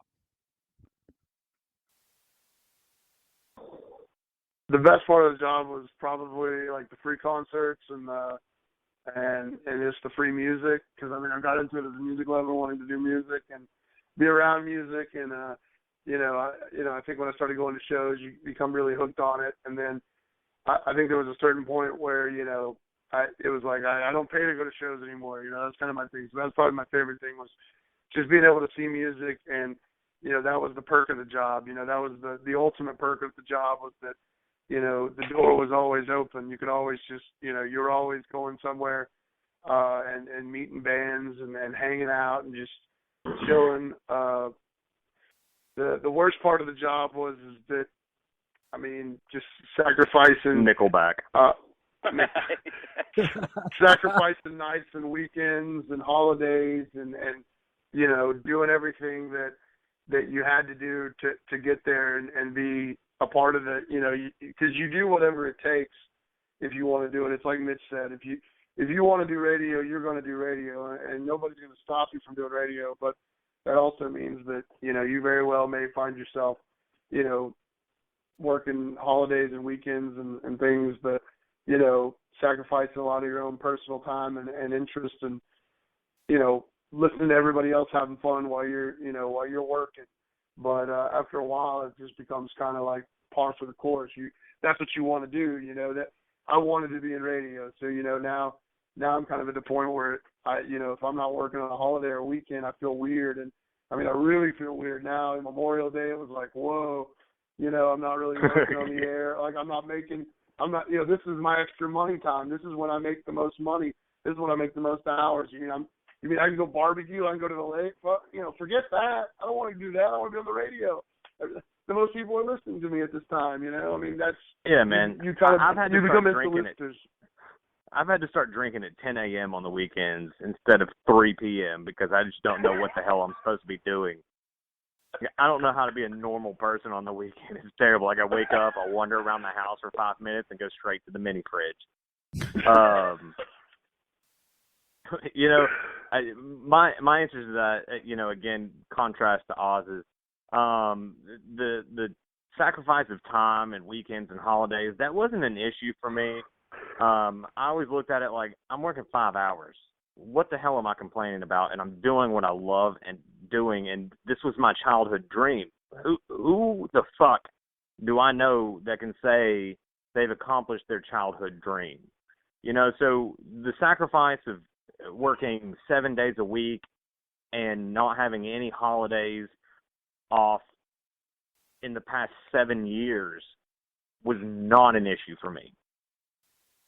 Like, what are you doing Memorial Day? Working. How do you know? Well, because that's what I do. You know, that wasn't an issue for me. I guess the worst part for me, I don't know. I tell you what, let's go with the best part. The best part for me was people and meeting people and the opportunities that I had. I mean, again, I've got so many friends and acquaintances just from that opportunity and being on the radio. By the way, I've been told that I turn into William Shatner when I drink, so be wary of that. So meeting people and getting those connections and networking, that was amazing to me. Meeting the bands, that was cool, but it was always to me like, oh, hey, how's it going? Can I get my picture with you? Thanks. Have a good show. And then that was it. There were several bands that were cooler than that, but, the people that I met and the people in the community and the opportunities within the community were the best part for me. And as far as the worst part, I don't know. Probably hearing Oz talk for 45 minutes every Saturday afternoon when we switched shifts, that was pretty rough. What? That's why I started leaving early, dude. I know. What are you talking about? You weren't there for the last 2 years when I got there. I don't know what you're complaining about. And for those that can't make your farewell show or your farewell for now show, I believe it's at the International. Am I correct? It's at the Concourse, but I apologize. At the Concourse. What would you like to tell them? Coming from you after all these years, what would you how would you like to thank them? Thank you. Hey, it works for me. No, yeah. I mean, seriously though. I mean, it's really hard for me to say thank you appropriately because it was such a huge part of my life. And it was the accomplishment of a childhood dream. And I did feel like that rock star I always wanted to be on the radio. And I did get to meet people, and I was shown that love back. And I mean, for me, there's no way that I can show enough thanks to the listeners.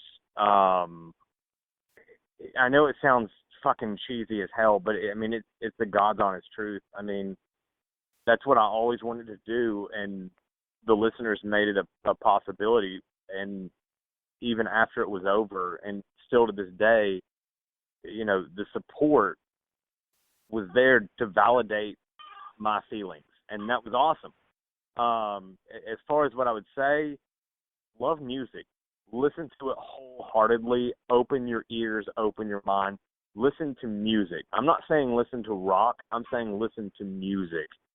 One of the most frustrating parts about working in a rock format is that rock is so passionate that many fans of rock music will close themselves off to other genres just because they feel it damages their rock cred. And that's just not true. There's so much good music out there. It's not just rock, just music in general. Listen to music. Love it. Experience it. Put some headphones on. Headphones. That's what I'll say. Headphones. Hashtag headphones. Hashtag headphones. Wow. Hello. I'm feeding in and out. I'm like hearing people. All right, we can hear you. Oh, okay. I just can't hear everybody else anymore. Yeah, well. All right, so dead air. Whoop, whoop. That's a winner. All right, so Oz, you got something you want to say to the peoples? I think that was the question to both of us. Yeah, I think it was. Just my thanks, I think, is Mitch throwing this party and just everybody coming out and just the idea of getting to say goodbye. Just throw in one last final party. We were kind of known as the party animals, the people that, always just wanted to have a good time. And so, as Mitch said, come out, enjoy the music, enjoy the festivities. Let's celebrate this rock station that everybody was very passionate about. And, I mean, my thanks just goes out that, we had a chance to be on the radio week to week and day to day. And, I mean, That's all I can really say about it. Let's have a good time, you know. And speaking of the party, real quick, I want to make an announcement. This is an official announcement. This has not been brought up yet, but Oz will be doing karaoke at the party. Oh, no shit. He just found that out too. Is this going to be full band karaoke? I mean, is this going to be like? I don't know. It might. I think I might just put on some Led Zeppelin for you and let you go. No, this has to be full band karaoke because I mean you're getting bands there to do covers, and I will get up there and I will perform some covers of songs we played. You damn right I will. I'll get up there and I'll rock out. I don't care. I'll have a good now, damn time and you'll like it.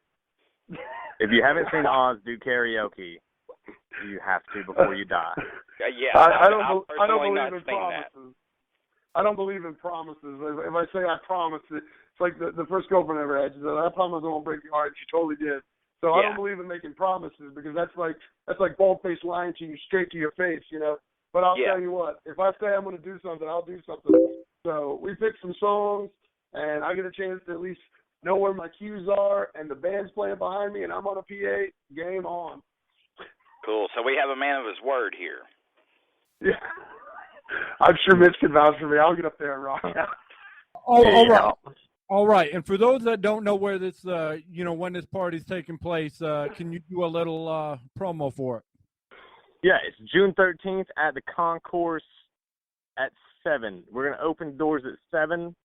DeCambrio and Inward of Eden are the bands. And there's some more to come.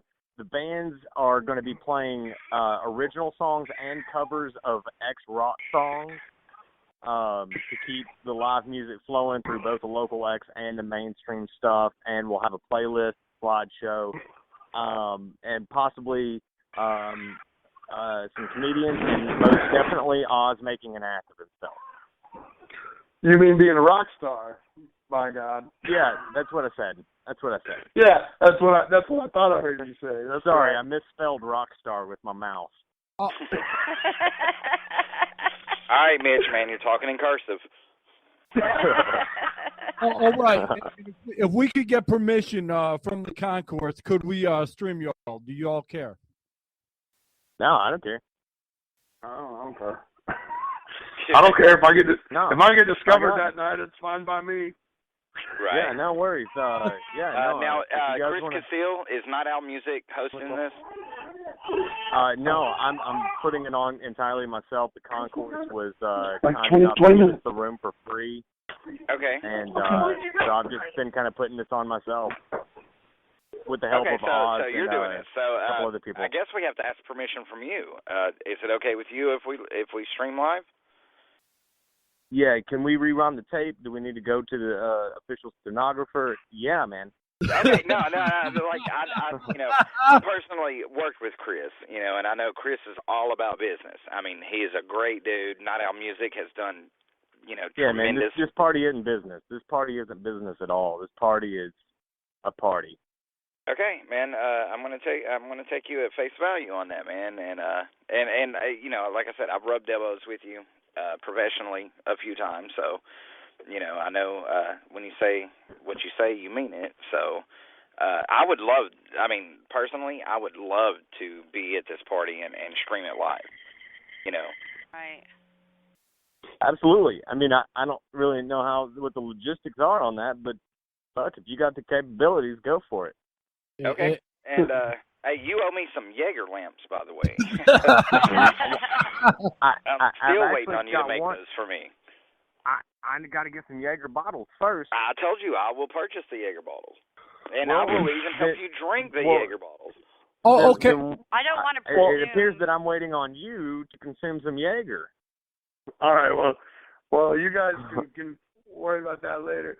Yeah, we'll confer on that later in the week. All right. One last question from me. What kind of character does it take to work in the radio? What kind of drive do you have to have?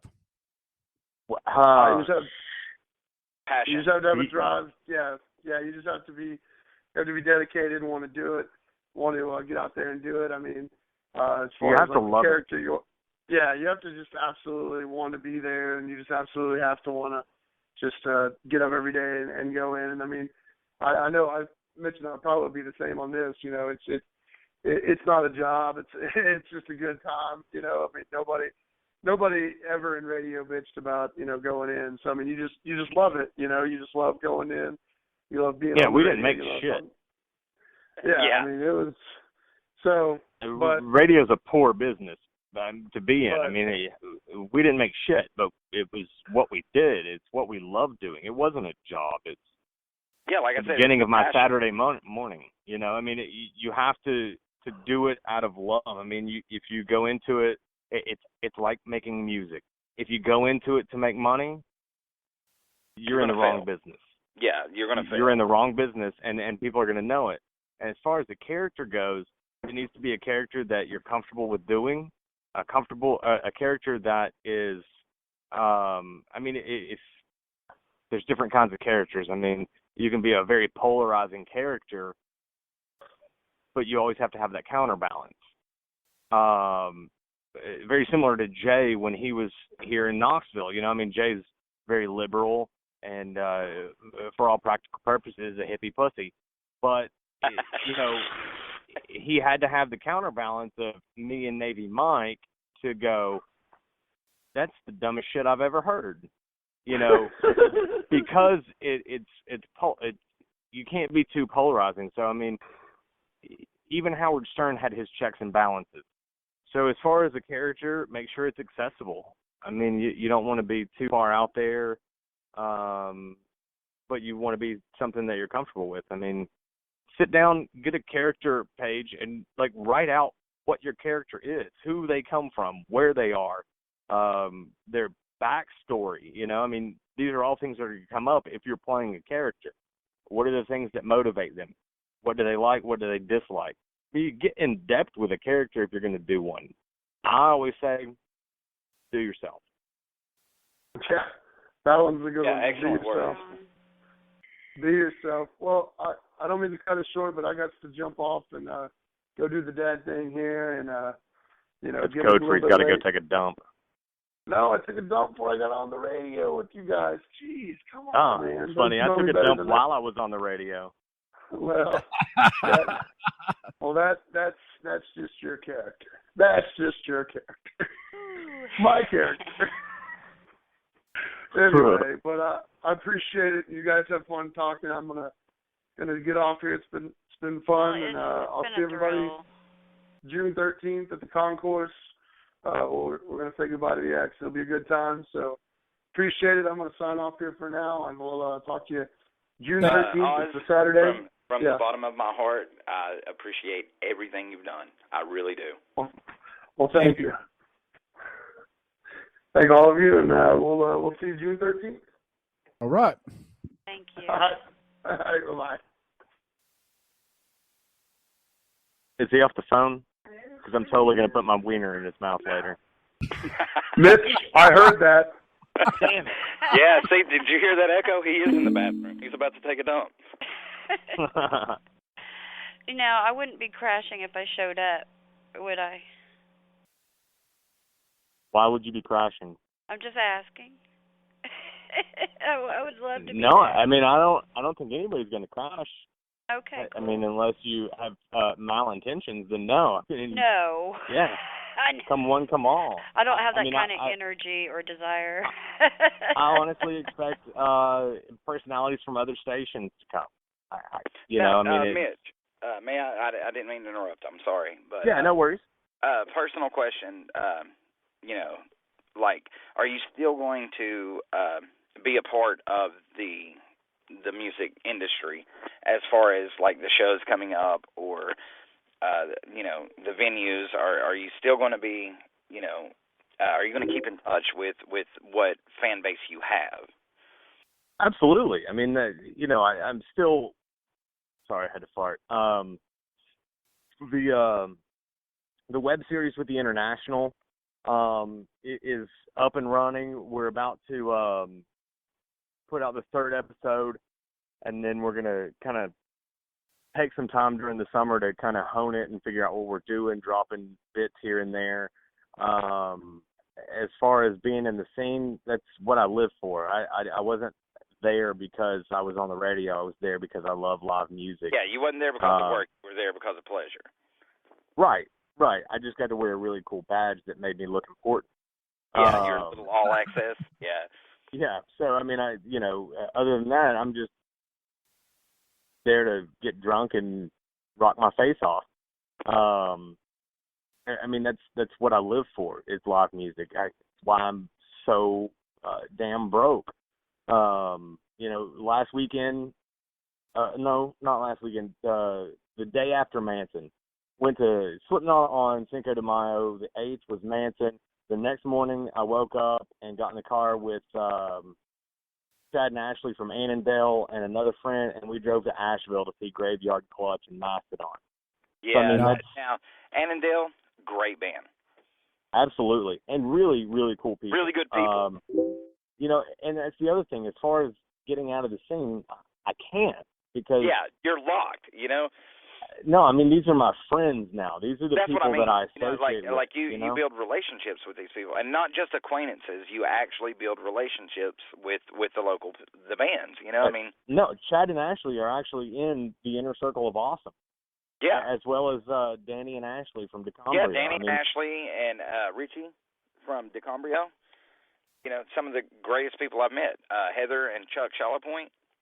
I consider them friends. I don't consider them associates. Right. I mean, these are people that you look forward to seeing when you get to a venue, when you get to a show. I mean, there's those people that you're going to see when you go out. Yeah, well, not only that you're going to see them, I talk to them on a daily basis. Maybe not, maybe Facebook or social media or, or through the phone or text, but I mean, you build a relationship like Mike Russell that had called in earlier from Divided We Stand, Absolutely. Great guy, all around great guy. Van Kale, another great really, band. really cool guys. Absolutely. Yeah, so I completely understand with that aspect of it. I mean, you have your associates, and then you have people that you actually build a bond with. Absolutely, and that's what we were discussing earlier. I mean, you have those people that are obviously, it becomes apparent very quickly what their intentions are, and then you have the people that you can have those long conversations about random shit with. I mean. Yeah, exactly. Like you can associate with somebody and talk about the weather, or you can have your conversations of, hey, what are we drinking next week, or what are you doing tomorrow? Right. And I mean that's again with radio. It was my dream, and it still is. But I mean, the people that's what it all comes down to, is the people that you get to meet, the people that you get to know. So as far as removing myself from the scene or just fading away from it, I can't do that. I won't do that. There's no way. Yeah, that's what I was about to say. There's a difference between can't and won't. And won't's a better word. I still feel really arrogant, being on this show as a representative of the X when I was on 2 days a week. I mean, radio was what I wanted to do, and it was fun, but it almost felt like just a hobby almost. It wasn't a job. And it was the people that I knew that I got to see and hang out with. It was the socialization and the fellowship of music that really drove me. And the thing that I thought I was going to miss, but then I started, that's the first thing that goes through your head, and then you're like, well, then again, I'm not going to miss any of that unless I cause myself to. Very true. Well, everybody wants to know, is there any chance at all that the X could come back? Somebody else could pick you all up? It's absolutely possible. As far as if they would pick us back up, I would hope that if another company decided that they wanted to bring in an active rock format, that they would hit us up. But again, the nature of the business doesn't work like I hope it does. It's a very cutthroat and very competitive business. So, I mean, Now, as far as the having back other, what we had, sorry. no, no problem. Southeast Communications was the mother sponsor, basically. Is that correct or no? Yeah, well, a quick history. I believe it was Andy Perkle started 94Z back in the early 90s. And then it became 94.3 The Planet.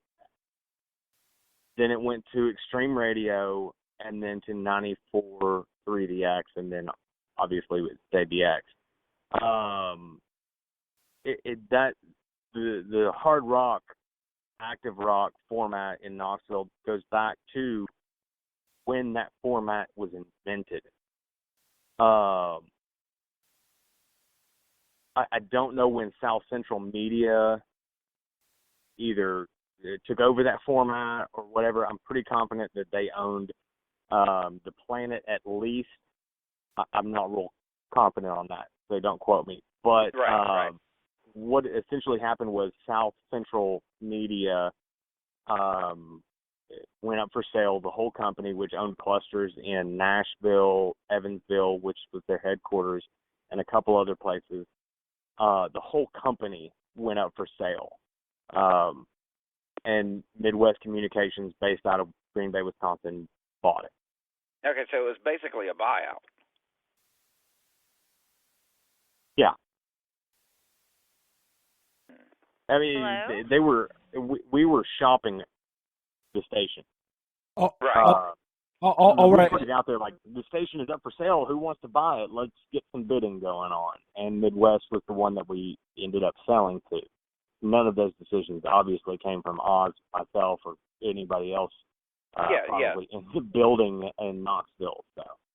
All right. Were you aware of the buying out prior, and just couldn't say anything, or was it just as much of as a surprise to you as your listeners? Well, we knew the buyout itself, it didn't really affect anything. The buyout happened almost a year ago, maybe a little bit less. But as far as like the format flip for the X, no, we didn't have any idea. In fact, Wednesday, the day prior, we were ordering new staff shirts. Like, hey, Mitch, what size do you wear? Large. Okay, cool. We'll have them in. Bitch, you wear bigger than a large, man. No, man, I've been losing weight. I told you I got dumped, man. Depression diet does wonders for the figure. Depression fucks you up, don't it? Do what? I said depression really fucks you up, don't it? Yeah, man. A person in general. Pussy is a very, very powerful thing. It really is. All right, we do have somebody new that came in. Do you want to say something to Mitch? Hello? Hello? Hello? Hello? New person? Somebody's eavesdropping on our conversation. By eavesdropping, I mean listening to radio the hard way. Yeah. We have somebody from Ohio. Oh. Ohio. Right. Why? Hello? Ray and Jen, how are you? Hello? What? How can we help you? Hey, can you guys hear me? Yes. Yeah, we can hear you. Hey, it's Scott from Another Fine Mess. Hey, what's up? how you doing? DJ How you guys Sicness, doing? remember that song Monster you said that you like? This is Scott Rafi from Another Fine Mess. How you guys Hello, doing? Scott. We're doing all right. We're speaking with Mitch from the LocalX, or 95.7. Yeah, I just sitting here at home and started to talk to Jen, and thought I'd give you guys a call and say hey, and see what you guys are up to, and just say thank you for all the support you guys have been giving, not only our band but all the local unsigned bands out there. Just want to say really appreciate it, and the pleasure is you guys all for ours. a while. Thought we'd say hi. That's Well, awesome. What was the band name? Another Fine Mess. Another Fine Mess, correct? Another Fine Mess. Now, what was this madness about Ohio I just heard? Madness about Ohio. I don't know. There's always a madness in Ohio. All right, somebody said there was somebody on the phone from Ohio. Yeah, that's Yeah. awesome too. Yeah, Yeah. Scott Okay, Robbie is from an- Another is Fine it- Mess. Is Another Fine Mess based out of Ohio? Yes, we are. Okay. Oh, Okay, okay. Cool. What's your hometown Yeah. in Ohio? I am from Newark, and I believe most of us, all of us in the band actually, reside from Newark. So we pretty much, we all born and raised in Newark. I think we've all pretty much lived here, not left. And now we're just rocking the shit out of this town, or at least Right. trying to. And you've got very, very awesome music. I'll tell you that much. Yeah, I have to give you thanks for that. We Thanks. actually play a couple Thank of the songs. Thank you. I tell you what, we just can't thank you guys enough. Since doing our first interview, with Jen Ray, it's just been an awesome thing to have the support of you guys. It helps us out a lot, and we just, like I said, we can't thank you guys enough for the support. We really appreciate it. Scott, I apologize. I'm Mitch, and I don't have any idea who you are or your band. Where can I find your music? You can look for our music on Reverb Nation. It's probably the easiest way. Just look up Another Fine Mess. It should be Another Fine Mess, Ohio. There's a couple other bands out there with the same name, but definitely we're the only one with our genre of music with that name. But awesome. Reverb is the easiest way. We just put up a couple new songs. Everything's free. I believe we even have some new videos on there as well. Cool, man. I'll definitely check that out. With that being said, I just want to go on record and say that your state is awful. Yeah, I'm actually from Cincinnati. Sorry, born man. there, but I lived there for a while. Love Ohio. Don't get me wrong. I'm a Bengals I fan. have no love for Ohio. Go ahead and fucking hate me Scott, now, but Scott, I'm sure you being from Ohio, and I don't mean this in a bad way. Don't have any idea what who I am or what an asshole I am. I have reasons for hating Ohio, so don't be mad at me. But I do look forward to listening to your music because there's a lot of great music that comes out of Ohio. Well, you know what? I guess that's something we have in common because there's a lot of things about Ohio I hate too. Awesome. Perfect. I'm sure Believe that me, I'm influences. I'm sure that the hate influences the music that you write and create. Well, I maybe hate for certain things, but I think the love of music probably influences all of our writing and playing ability because we absolutely freaking love music so much. But right, that's the now, right Scott, answer. May I ask you what position do you play in the band? I play bass. So you're a bass player. Yes. Okay. Just setting it out there. Do you want to give the list of the other band members? Yeah. Our lead guy, vocals and guitar is Tim Reed. Second guitar is Jeff Batchelor, and Fred Coventry. He rounds it all up with pounding ass drum set. Awesome. And this is one of the baddest bands I've heard out of Ohio, hands down. Yeah, we play I've personally heard a couple songs, which I thank you for, by the way. You guys rock it. No problem. I haven't had a chance to sit down and listen to the entire album. Yeah, you get a chance. Definitely do it, Mitch. Like I said, Reverb's the easiest place to get it. It's all free. I'm a big fan of Reverb Nation. That's our big thing. We're not in it to get rich. We're in it because we love the fuck out of playing music, playing hard, and just sharing it with everybody. So that's what I feel like you've been listening longer than you pretended you've been listening. Yeah. But no, I mean that's great.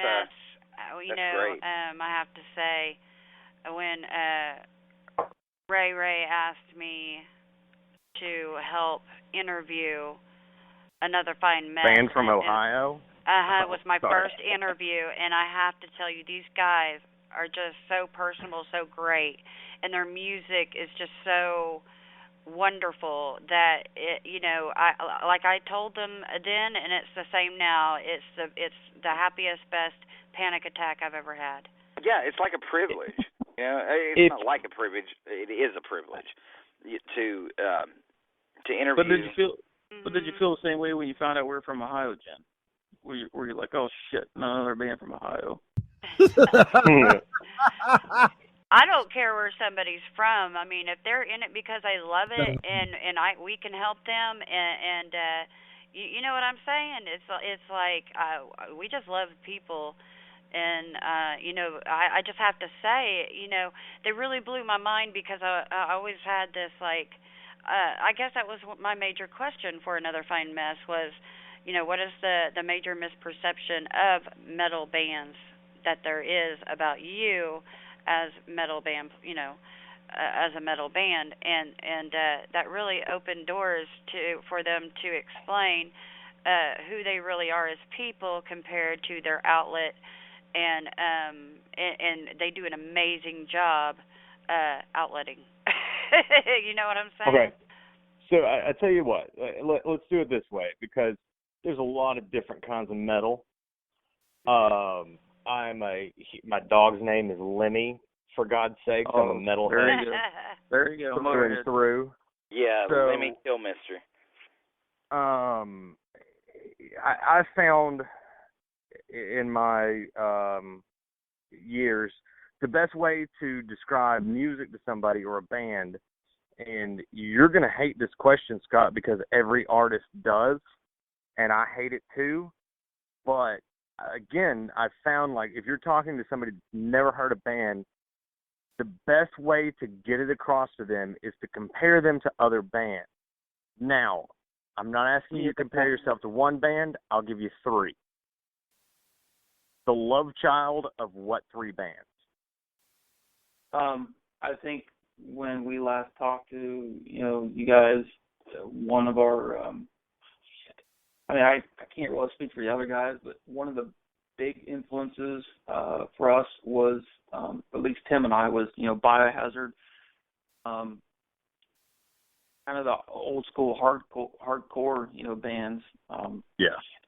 Yeah, like I said, it's a question that I think every musician doesn't like to answer because there are so many influences. Well, yeah, and you certainly don't want to compare yourself to another artist. Yeah, every artist because they're their own thing. They create their own. That's why I gave you three. My personal, I would say my three favorite were probably, Biohazard, old school Guns N' Roses, and right now I would have to say the band Muse. Those are probably my three, major influences. And do those three influences come out dramatically within the music? My own music, I would say yes. Okay. For the rest of the guys, each of us has got our own, influences. And some of the other guys are into some kind of the newer modern kind of stuff like a Periphery. We kind of use some of the influence of the old school stuff like old Rat, Metallica. Yeah. Okay. I got you. I'm starting to gather what to expect, and that's good. That's what I wanted. Well, we appreciate you coming on, Scott, and everything, and it's always awesome, when bands come on and want to pay respect, and we're just as honored as you are. The fact that we're able to play your music and the fact that we're able to help you reach a broader audience, we're just happy. So again, like I said, we couldn't thank you guys enough for for doing what you guys do. You guys aren't out for to make to get rich on it either. I mean, you're out there because you're doing what you guys love to do. To be on the radio, to promote bands, and we, like I said, we couldn't thank you guys enough. So, and I try to tell, and the other guys do. We try to tell everybody we can about you guys, to listen and promote you as well, because you helped us out and we got our name out there, and it's definitely helped.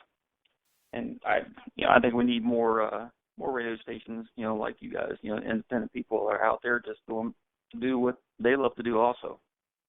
The pleasure is all ours, man. I mean, I love sitting back listening to your music, so that gives me 4 to 5 minutes at a time to appreciate, so, you don't really have to thank us. I mean, the pleasure is all ours, wholehearted.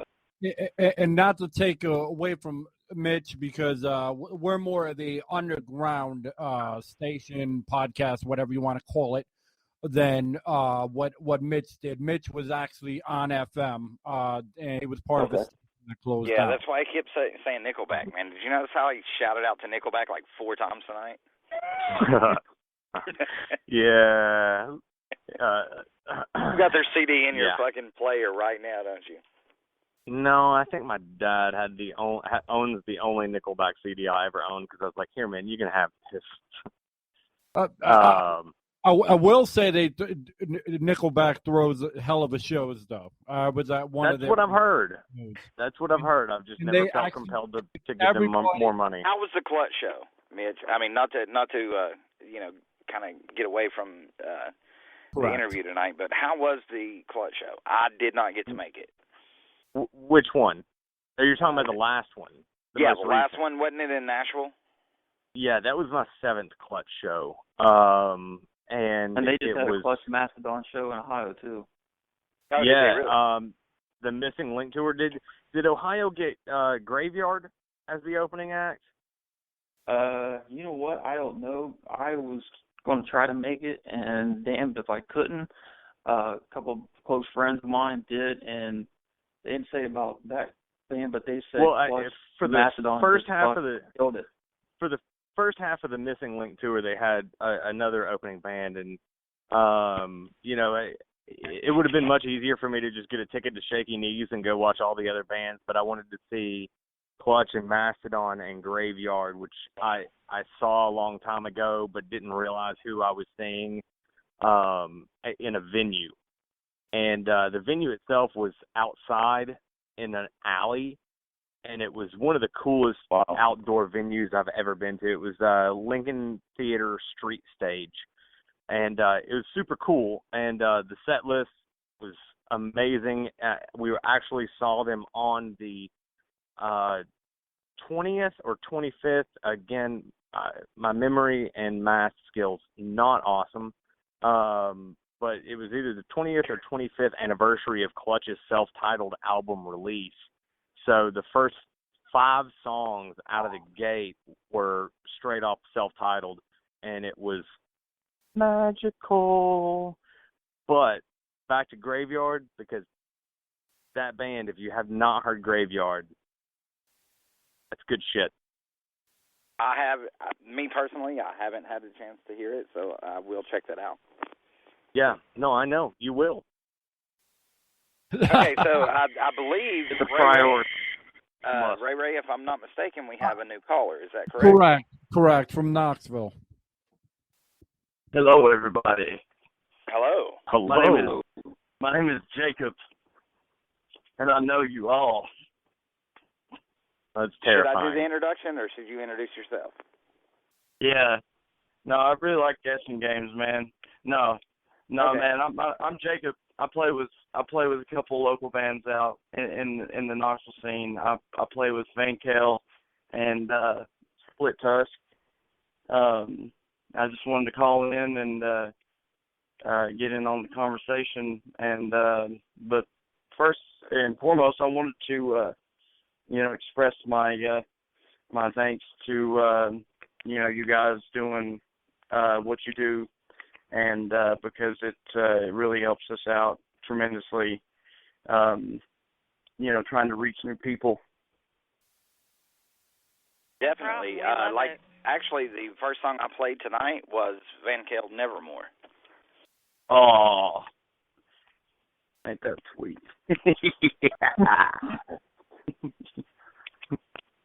Sorry. Sorry, I'm a little... Go ahead. Sorry. No, I'm a little crazy, man. I've been cooped up. Yeah, I'm been working on new music. Hey, Jacob, what'd you say the name of your band was? Van Kale. I play with Van Kale. I also play with Split Tusk, which we're playing tomorrow at the Open Chords. Are you really? Yeah. With Mass Driver, Realm, and Opossum. I was not aware of this show. God damn it, I wasn't either. Yeah, and this is at the Open Chord. What time are doors? You would ask me that. And yeah, we really would. Everybody listening. Leave it to the fucking guy in the band not to know when he's supposed to be there. Yeah, man. No, dude, I'm the last guy that knows anything, anytime. Like I'm always the last to know. Yeah, and I know this. I know about Van Kale. I know Van Kale. I met you guys after the show. What was that show? I think it was the Drowning Pool. Mushroom Head. Drowning Pool. It was the Drowning Pool show. Yeah. Met you guys after that show, man. And you guys you rocked out, man. I mean, I was really impressed, and I went back there. Thank you. And we were there filming that night with CJ from Drowning Pool for the web series that we're doing with the International, And I stopped awesome. and I talked with you guys, and it always makes me extremely excited when I meet a local band, that are so cool and humble and just down to earth, and you guys all portrayed that. One of my biggest things with local bands is those ones with the ego and the Agreed. Yeah, I like to call those band killers. Man, I appreciate that. We're that's just who we are as guys, man. We're just really laid back, and we really like to laugh. And I really didn't want to kiss your ass right there. I was trying to get to another point, but okay, it's all good, dude. So it's all good. I don't know if I don't know of Split Tusk. I've not heard of Split Tusk yet. I've heard Realm. I'm so excited for those guys to put out. Oh yeah, an album. definitely. They're awesome. Realm. I mean, whoa. Like I'm a I know, right? As metal goes, we were talking. Is Scott still on the phone? Yes, I am here. Okay. We were talking about the different versions and styles of metal earlier, and I'm a big stoner, doom, sludge metal guy, and I really hate the term stoner, but the doom sludge metal, like that's my shit. The Older Clutch, Electric Wizard, the Sword, that kind of shit. That's the metal I favor. And Realm has put that together, and it's the vocals are less obnoxious than Electric Wizard. The music is to me, it's a little bit better than Electric Wizard, and that's hard to fucking find. That's saying something. My opinion, I agree with what you said 100%. I have the same opinion. I think in my opinion, they're better as well. And I was actually just jamming out to some of their stuff today before our last rehearsals, trying to get everything ready for the show. So, Jacob, personal question. Yes, sir. Have you talked to Ryan and David and Jeremy and asked about the interview? I did bring it up, and I think what we want to do is I think we would like to do it on a day to where we can, like, all go out and, like, hit up Chili's or something, you know, and just, you know, like, more, hang out. Informal? Well, that sounds adorable. No, done it, though. Hey, man. Go to Applebee's, guys, and talk about heavy metal. Mitch, by the way, do you remember the conversation we had just earlier about where you make friends and then you make acquaintances? Yeah. Oh, yeah. Okay, this band I consider family. So. Yeah. Oh, yeah. Yeah, that no, absolutely, man. I can totally get that. Yeah, you know, I mean, like, these guys, I basically grew up around. Now, Jeremy, you started in the band Centric, correct? I started in, I actually wish I was a tall, ginger-looking beastly bastard. Just saying, you know, because Jeremy Jones is a huge dude. Oh, Jeremy. Yeah, no. Beast, yeah, he's intimidating, right? No, I just had to say that because you called me Jeremy, and I was like, man, what oh is? My God, Jacob, I'm sorry. Did I really call you Jeremy? Oh, no, dude. I was just kind of, you know, going off there. I was thinking, man, like, what if I was Jeremy Jones? Oh, like, yeah. Like everybody. You know what I would do? Time or two. You don't want to know what I would do. I don't need to be talking about what I would do if I was Jeremy Jones. Hey, this is uncensored radio. You can talk about whatever the fuck you want to talk about. Hey, man. Yeah, I'm not sure I want to hear that with that description. I still leave, you know, I'm like the old school horror flicks, man. You know, leave some to your imagination. Fill in the blanks. You know, that's just kind of the cat I am. But anyways, back to serious talk. Back to serious matter. I was going to ask, like, for real, and I'll give you the same question I gave Scott. Tell me what three bands influence? The Split Tusk. Oh. The biggest bands that influence Split Tusk would probably be Down, Corrosion of Conformity. Yes. That's two of my top picks right off the rip, man. Yeah, I mean, honestly, man, like, I'll be honest, you know, straight up, man, TJ Darty, the vocalist and, you know, other guitar player in the band, he's actually the mastermind of what he does is he brings in pretty much most of the material, and then what he'll do is he'll bring in a song idea, and then he'll basically allow me to, you know, put my flavor on it, you know, with melody or harmony or whatever, you know, right. or, you know, solos here and there. And that's just kind of how we work with it. And he is heavily, I mean, you know, just all of that sludge doom stuff, man, that's his Candyland. Awesome. Like, COC is, like, one of my favorite bands, hands down.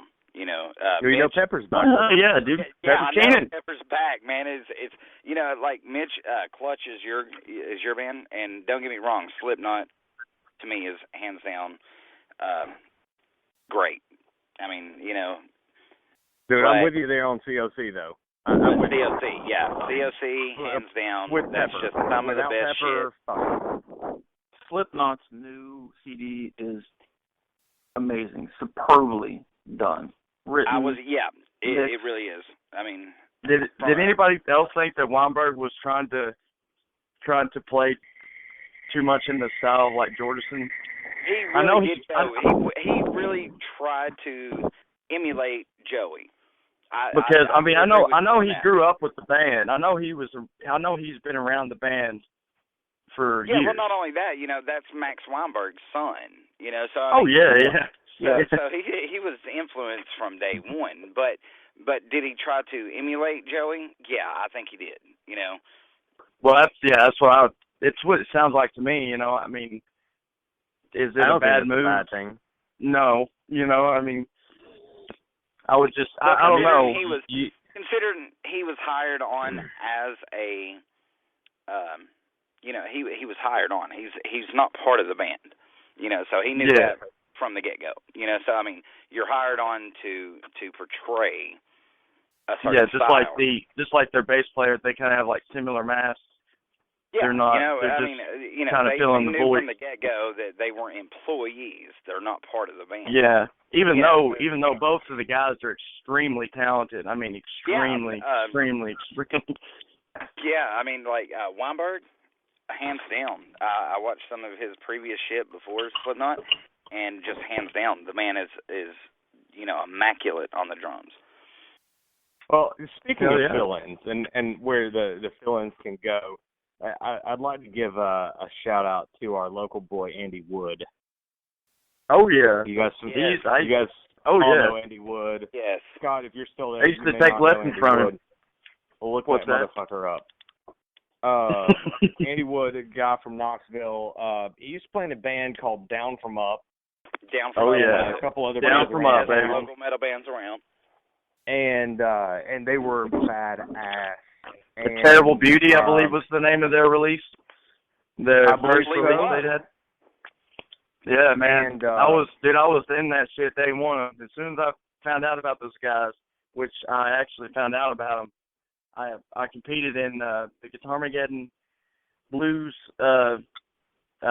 guitar competition one year, and Andy Wood was in. Yeah, he was one of the judges actually. He was judging. Okay. I was the about to say, if he was involved in that, he'd probably just destroyed you. Oh no, he destroys me. He destroys me like, you know, every day of the week, around the clock, 24/7, and I'm okay with that. But no, he was actually judging. He actually competed in the Guitarmageddon and won the whole. I believe he won the whole thing, nationally. Yeah, he did when he competed. But anyways, so they actually Down From Up played at the store finals of the Guitarmageddon. That's when I, you know, discovered them, and I was like, you know, I was hooked, man. I was like, I was surprised to see. I was expecting to see them go all the way personally, but you know, I think they were there. They were close, but as far as Andy Wood goes, you know, I mean, he went and you know, we've all seen what he's capable of, and we were all like, why are you still in Knoxville? And you know, Andy played my birthday party for like 4 years straight. Him and former members of Down From Up and stuff like that, just as their cover band. Campbell and Andy Campbell and he's a beast of a drummer, man. and you know, I mean, they were just so cool about it. Like, hey man, you wanna play the party this year? Hell yeah, we do. And that's you know, cool. it was really cool. And he was just always one of those humble guys. And it's like, you know, that suddenly he's touring with Sebastian Bach, you know, filling in on guitar, and then he's doing guitar for Scott Stapp, which, you know, maybe not his proudest moment, but yeah, it was a good. Well, oh man, I think any one of us in his position would have taken, would have made the same move, you know. Oh yeah, definitely. And now Andy Wood, as of a few months ago, is a full-fledged member of Rascal Flatts. Oh yeah, mega country band. Wow. I mean, and while I'm not stupid. a fan of their music, that's pretty fucking awesome because they're. Oh huge. yeah, man. He's like, you know, he has made it. There's a guy I know on the CMAs. There's a guy I know on the ABC Music Awards. You know, it's like, holy shit. Yeah, hell yeah, that's really cool. Okay, so Jacob and Mitch, actually this kind of hits home to both of you guys. If I could take just a minute, Mitch, you being about, you know, nonprofit and, you know, donating your time and everything, and Jacob, you being a part of Van Kale, there is the Monsters of Knox Fest coming up for a cure. And all proceeds at the door actually go to the American Cancer Society.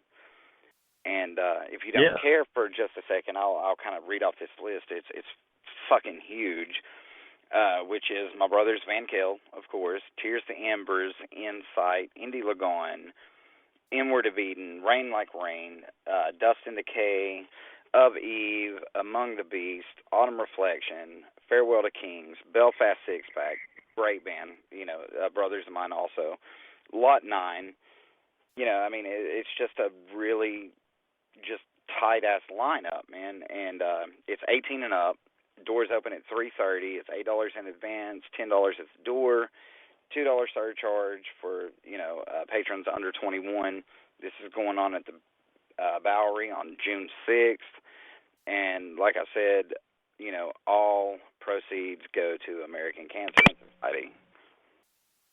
I have had an idea that I would like to share and maybe get some opinions on that has to do with the show that we're talking about right now.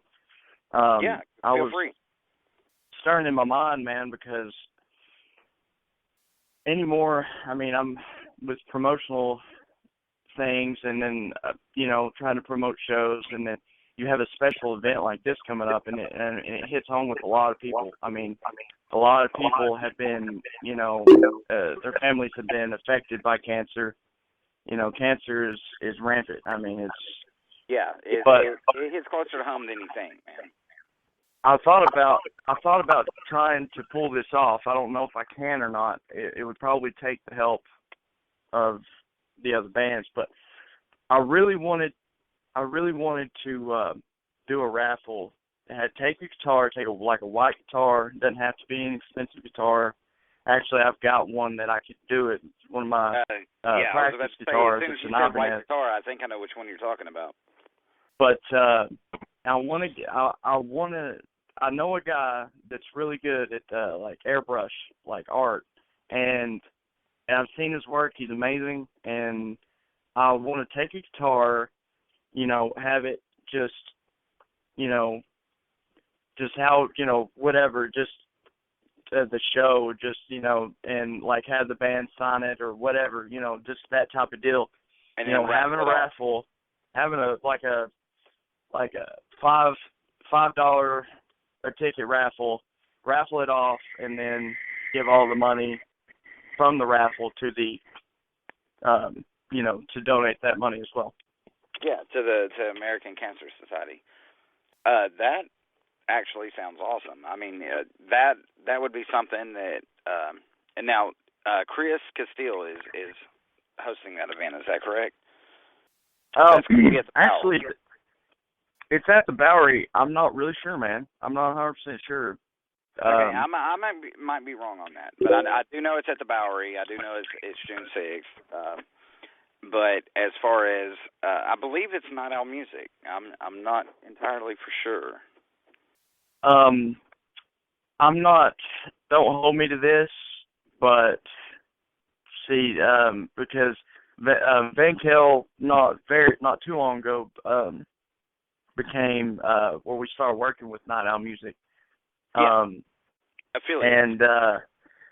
And so I was talking to Chris, and I think it was this particular show we were talking about. I think I was asking him about scheduling and just kind of seeing what he had, and just so I don't hold me to this. I don't think he's tied to the show though. Okay. I think this is. I'm not sure who put it on, but I don't think Chris did. I could be wrong. Like I said, don't hold it to me. No. I mean, it actually might be Carleo Entertainment. I'm not for sure. I was kind of going on what I have, in front of me. So, I just wanted to go on record and say that my dog's butthole is sitting on my foot. Hey, man, that must be warm. It's very warm. Sorry. Dude, random observation from Drunk Mitch. Yeah, no, I think that show is going to be awesome. Again, I like to see the support for local charities and charities in general. And that's one thing that Knoxville's always been great about is supporting local stuff. Oh yeah. Whether it be business, bands, and I know it may not feel like that with bands sometimes, but you've got those people out there. I'm glad you said something about that, actually. I'm sorry. Keep going. Go ahead. Sorry, I didn't mean to interrupt. No, go. No. I was pretty much done. I was about to ramble for another 3 minutes about nonsense. So please go ahead. Something you said kind of touched me a little bit. What you were saying about bands promoting and talking about bands promoting other bands. That's something I am a huge advocate of. For this reason is because I believe, if you look at it more as a community, I know the word scene gets used a lot. I like to look at it more as a community, personally. But absolutely, you promote everybody benefits. Right. I mean, that's the way. That's the bottom line. But that's the thing is it takes a lot of selflessness, and and we talked, earlier it was touched on. Unfortunately, there are some egos, that are floating around everywhere in the world, not just, Knoxville, but everywhere. And but no, man, that's something. I'm just glad that you brought that up because I don't think that gets talked about enough. No, and that's. And I caught some slack over a recent video I posted from the International Transit Lounge web series where we discussed the first rule of concert etiquette: don't wear the band shirt of the band you're going to see. And somebody who will remain nameless took offense to that, and my response was, look, I understand that you're trying to sell merch, and at no point have I ever said don't sell merch. I'm saying, if you're going to a Van Kale show, wear an Annandale shirt. Yeah. If you're going to an Annandale shirt, wear a DeCambrio shirt. Down the line, don't wear the shirt of the band you're going to see because you're there. You've already supported them. Yeah, you've already. Somebody that's not there. Yeah. Show your support for the other bands in the community. There's a lot. That's a great point, man. If you're at the show, we get it. You're there. You're there to see that band or those bands. Don't. Okay, I have to interrupt on that because I'm non-biased on this, but I can kind of see both points of view. Like if you're at a show to see a particular band, and you're wearing a different band shirt, that gives promo and it gives props, but cross promotional type. On the other hand, you're there to see that band, so why not promote that you're there to see that band, to show that you are a fan of that band. I'm like I said, I'm non-biased. I really am. Like I get both sides of it. Local show and wear fucking Ozzy Osbourne. I'm just saying. Right. I've seen both sides of this debate, and I can relate with both sides. Mitch, you're absolutely right. You're already there. You already paid your money. You're already there to see that band. That band knows you're there to see them. So wear a different band. But then again, you're there to see that band. So show your support for that band. If I was a musician, it would mean way more to me to see somebody wearing my shirt at Walmart or at another show. To see them wearing the shirt at my show. To me, and again, I'm that arrogant asshole that thinks that I'm always right. That's from a musician point of view. I mean, you're looking down from the stage into the crowd. Right. I look at it both ways. If I see somebody standing in the crowd wearing the T-shirt of the band I'm going to see, and the T-shirt of the band that we're there to see, I'm looking at them like, what are you trying to prove? That you're the biggest fan? What, seriously? Like, we're all here to see the same band. What are you trying to prove? I really am. I'm on the fence about this. I'm non-biased. No worries. But I think it's both. You know, I mean, this is a real big debate in the local community. It really, truly is. You know, I mean, and I'm glad, you know, you touched subject on this. I see both points of view. Me personally, I love controversy. Yeah, controversy is what, you know, the world thrives on. So, and it really depends on the person. It really depends on the person as well, because I think Mitch is, when he was talking about that, he was talking about the people within the community that we were talking about helping each other out and expanding, making a conscious effort to do cross promotion, you know. And but on the flip side, you know, there's other people that just have a favorite band and that's their favorite band, and fuck everybody else, that's their favorite band. I get that. I do. I was young once. I'm still young, but I was younger. Yeah, I was going to say that. Now, know that closed-minded, I'm not talking about the closed-minded group that, you know, this is my band and this is what I'm going to wear. Not really talking about that group of people, you know, because that is where controversy starts, you know. That's the people that want to say, you know, why aren't you playing this band on the radio more than you are? Or why aren't you booking this band? Why aren't you da-da-da-da-da? Yeah, exactly. And so we've seen it. I'm not trying to you know, advocate any of that. I'm just saying. Really, I'm really non-biased about this. I can see both points too. You know, it's me personally, it's an interesting topic.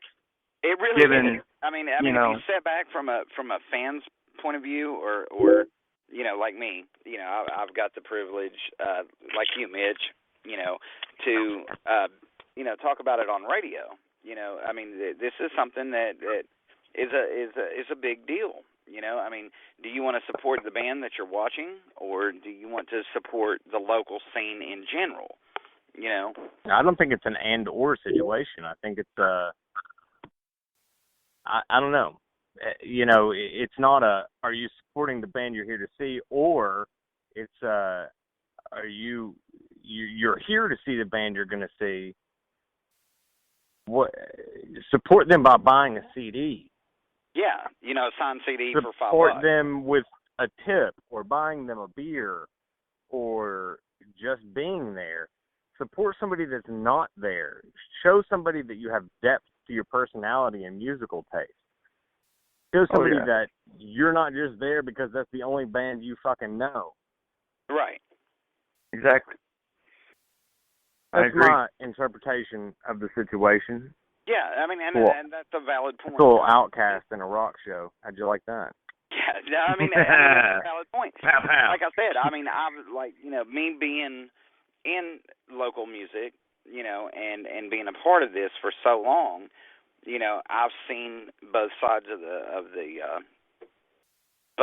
coin, you might say. You know, so I mean, it's really, you know, it's a really debated topic. It really is. Yeah. The shitty thing is, I always carry around a double-sided coin, so I'm always right. You make your own luck, huh? Yeah. Or like me, you know, I'm gonna wear the concert shirts that's clean that day. You know, I mean, if it's Shallow Point or Van Kale or Wrought Iron or War Clown, you know, Shallow Point, whatever, it's whatever. It's whatever shirt I grab. My Lionel Richie shirt is my go-to concert shirt. Now, see, yeah, that would be. I can dig that, man. Non-biased, that, and, you know, because I'm easy like a Sunday morning. I really don't think I can top Lionel Richie, man. All right, guys. Well, I'm going to get off here and go probably masturbate. But it's been a pleasure. It's been a good time. Mitch, it's good talking to you, brother. Pleasure. And personally, from the heart, man, I appreciate everything you've done. And like I said, you owe me a set of lamps. Yeah, man. You owe me a set of bottles. I really do. I'll get with you tomorrow about that. Word up, man. Okay, Mitch. I can't wait to meet you, man. I really can't. Thank you so much. We're so honored. Absolutely, man. It's been a lot of fun, and I will. I'll see all you guys soon. So keep it real. I guess that's the best sign-off I've got. All right, we'll see you. See you, man. See you. That was an honor. That was an experience. That was not only an honor but a privilege. Exactly. How often does an internet radio station get to talk to FM? I mean, just. Oh honest. yeah.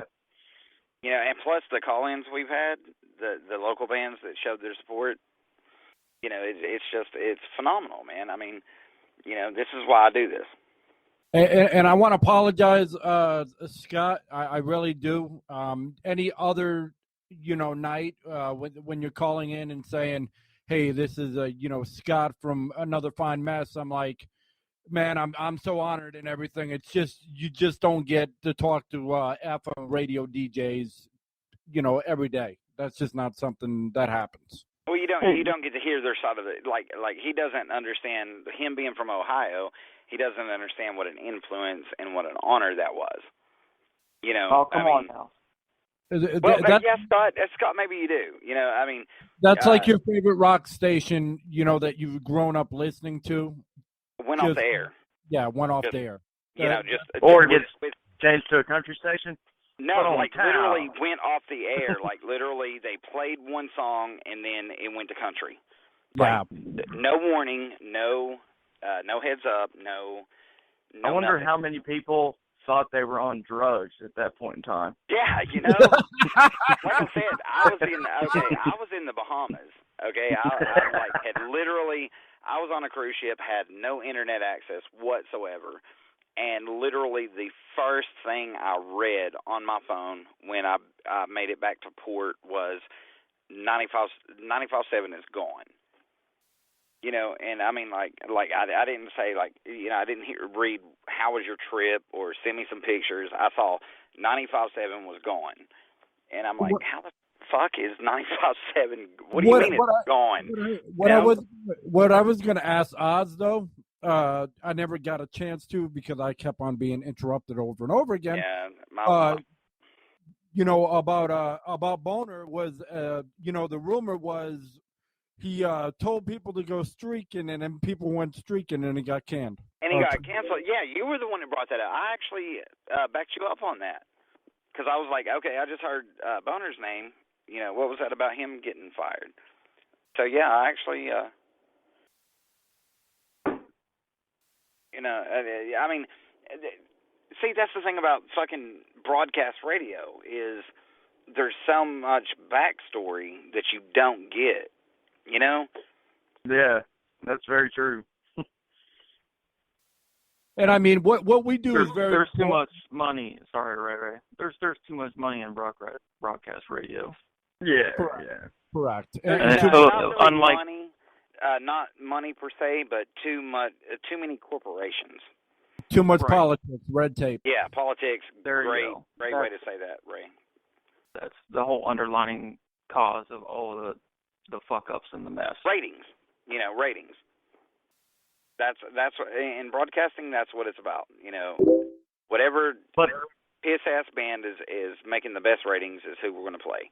But the thing, because you have these local stations that could, be helping out, which some of them do. Some of them do help out, local bands and all that stuff.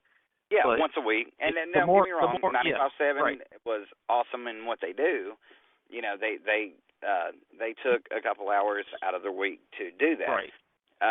They were pretty much handcuffed, though. Yeah, that's what I was saying. They have to.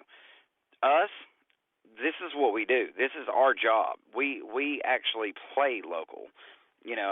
We're out to make sure that your music gets played as much as possible. Yeah, and that's why we appreciate you guys so much.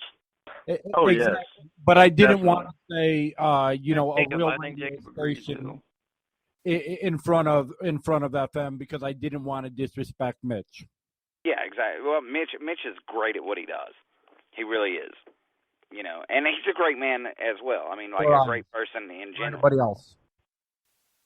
But but like I said, our station is for local, and Absolutely. it'll always be. It's never going to be mainstream. It's never going to be about ratings. It's going to be about getting the music that the people that don't have the opportunity to put it out there. We're going to play it. and we're going to push it. It's crazy, man. It's crazy how many of these local bands, they get played on Two Loco Radio. How many of them that easily I would flip on, broadcast radio and easily expect to hear so many of these bands, man. There's so much talent. The only difference is they're not signed. That's the only difference. Yeah. The corporate fingers hasn't touched that honey jar yet. Wait a second. We do have a couple that we have played that have been signed. I don't know if I can say their names or whatever. But True. Yeah, and now I gotta give you that. But it wasn't Concourse they were signed. So it's not that big of a deal, I don't think. Two songs. Scott, I've not personally got to meet you, and I look forward to the day to where we can actually, have a conversation face to face, man. You seem like a really down to earth person, man. And like I said, I have listened to your music. It's phenomenal. It's awesome. So the pleasure is truly all mine when I get to play your stuff. Yeah, exactly. We'll eventually get out there. I have no doubt. I don't care what anybody says. We are the next wave. We are the future of radio. And Mitch just said it himself. Mitch and Oz both touched on the subject that, broadcast is dying. It really is. Internet radio. Oh, yeah. I mean, they both. With internet radio, you can do it for free. I mean, you really can do it almost for free. Yeah, well, I mean, you can. It's not free. When you do, it's not free. Don't get me wrong. Anything everything we're doing tonight, no, this is not free. No. But now you can podcast. Yeah, well, like Mitch said, if you can make a podcast and have 1,000 listeners, then you can kind of get sponsors and go about it. Like what we do, this live stream, no, it's not free. No, it's not at all. I've got to pay mad bills. I mean, and there's no one to help. I don't get me wrong. I get donations here and there, but but really, it's based on what we do. It comes out of our pocket. That's the difference. Where FM or other places, a lot of times are funded by this person, funded by that person, funded by the. So I mean, ultimately, we're paying more out of pocket. Right. Yeah. At the end of the day. This is just a random idea, mind you, that just hit me while listening to you guys talk about this, but what would you guys ever think about having a festival to raise money for this we actually, new, me and Ray actually talked about this today. That's nothing that we're looking at in the near future. That is a definite. That's an idea that we have definitely tossed around. It could be cool. It could be done, Southwest, but Southwest thing for internet radio.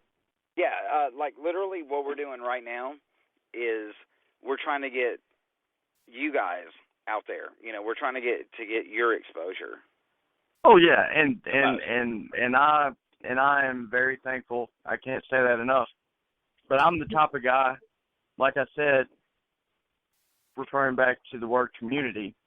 Yeah. That's how I think we all succeed. We all succeed by ultimately helping each other out. And well, I mean, the only way we'd ever do that is if 50% of the profits went to the, local. To the bands that we're playing. Yeah. Well, I mean, just bands in general, like in, East Tennessee or, the bands that we're playing or whatever, as long as they got something. Because I know in the Knoxville area, a lot of bands don't get nothing. And for us to get money and for them not to get money, that's not fair. And that's not. That's another one of those very interesting debates about shows, and I've read several articles on it about bands playing shows for free, and how that could ultimately snowball. You know, if promoters are booking for, you know, bands that'll pay for free, you know, what's going to make, you know, and, you know, this band's good, you know, these bands are good, what's going to make them, you know. Well, at one point, promoters were looking at all the local bands that would play for free to save money in pocket. And that really, truly is how it is in the real world. I mean, I hate to say that, but, you know, me being a part of a band for many years, you know, I've seen both sides. You know, I've been on the stage and I've been in the background, you know, doing load-in or PR for the venue. You know, I've basically been a part of it all. And, you know, like, a benefit should benefit who's playing and what the cause is. And that hands down, you know, I mean, that's the way it should be. Because, you know, a lot of people don't realize that, you know, you're going to have to pay for the venue. You're going to have to pay for the sound, you know, because even if you bring your own sound, you're still going to be wired into the house system. You know, a lot of people that aren't part of music don't understand that aspect. You know, they just think that it's bands playing for free, and it's really not. You know, I mean, oh yeah, no. You know, at the end of the day, somebody's paying for something. You know, I understand that. I totally understand that.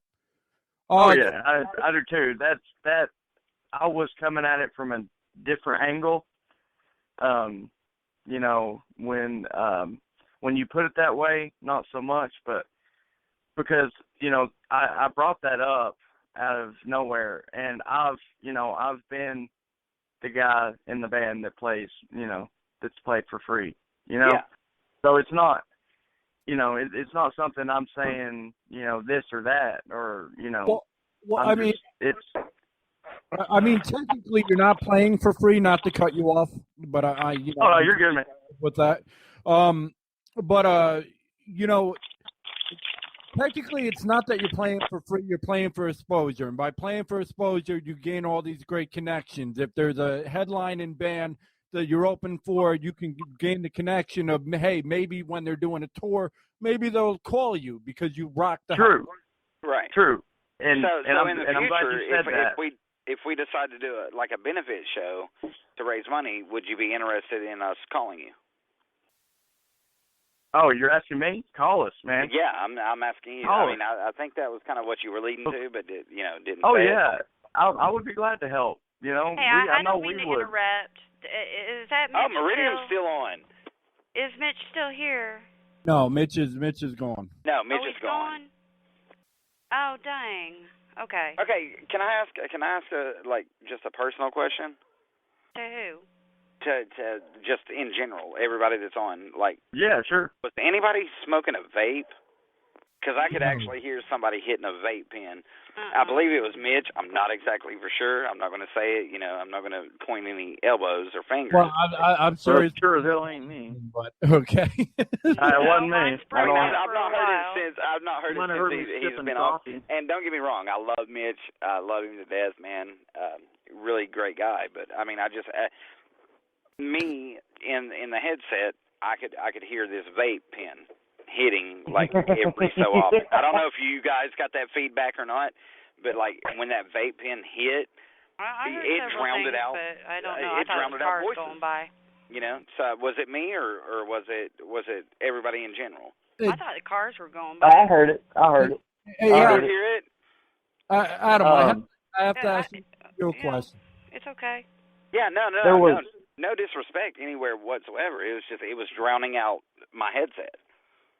You just wanted to know if anybody else heard it. Am I crazy? It was drowning me out, so I didn't know if anybody else was getting that kind of feedback or not. I heard it too. I thought I muted it. Maybe I didn't. Mr. Sicness. I'm just kidding. I wanted to touch on something really quick before I had to jump off the phone. Okay, go ahead. It was what we were just talking about. Talk about, you know, not playing for free. You're playing for exposure, and I agree with you 100% and just maybe want to share this little story on the subject. I was doing some work, talking. I was talking to a promoter out of town, and I mean it was, let's say, it was a 2.5-hour drive, and we were talking, we were negotiating. Well, we started to negotiate, and I started with $200.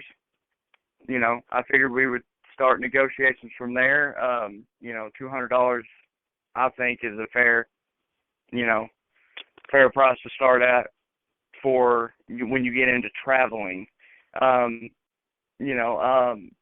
I was, this particular promoter, they came at me like I was crazy and proceeded to tell me that it's not about, making money, and stuff like that. And this particular person had no idea who I am, no idea, where, who I am, if I've, played in a band for, like you're already 2 years or, band.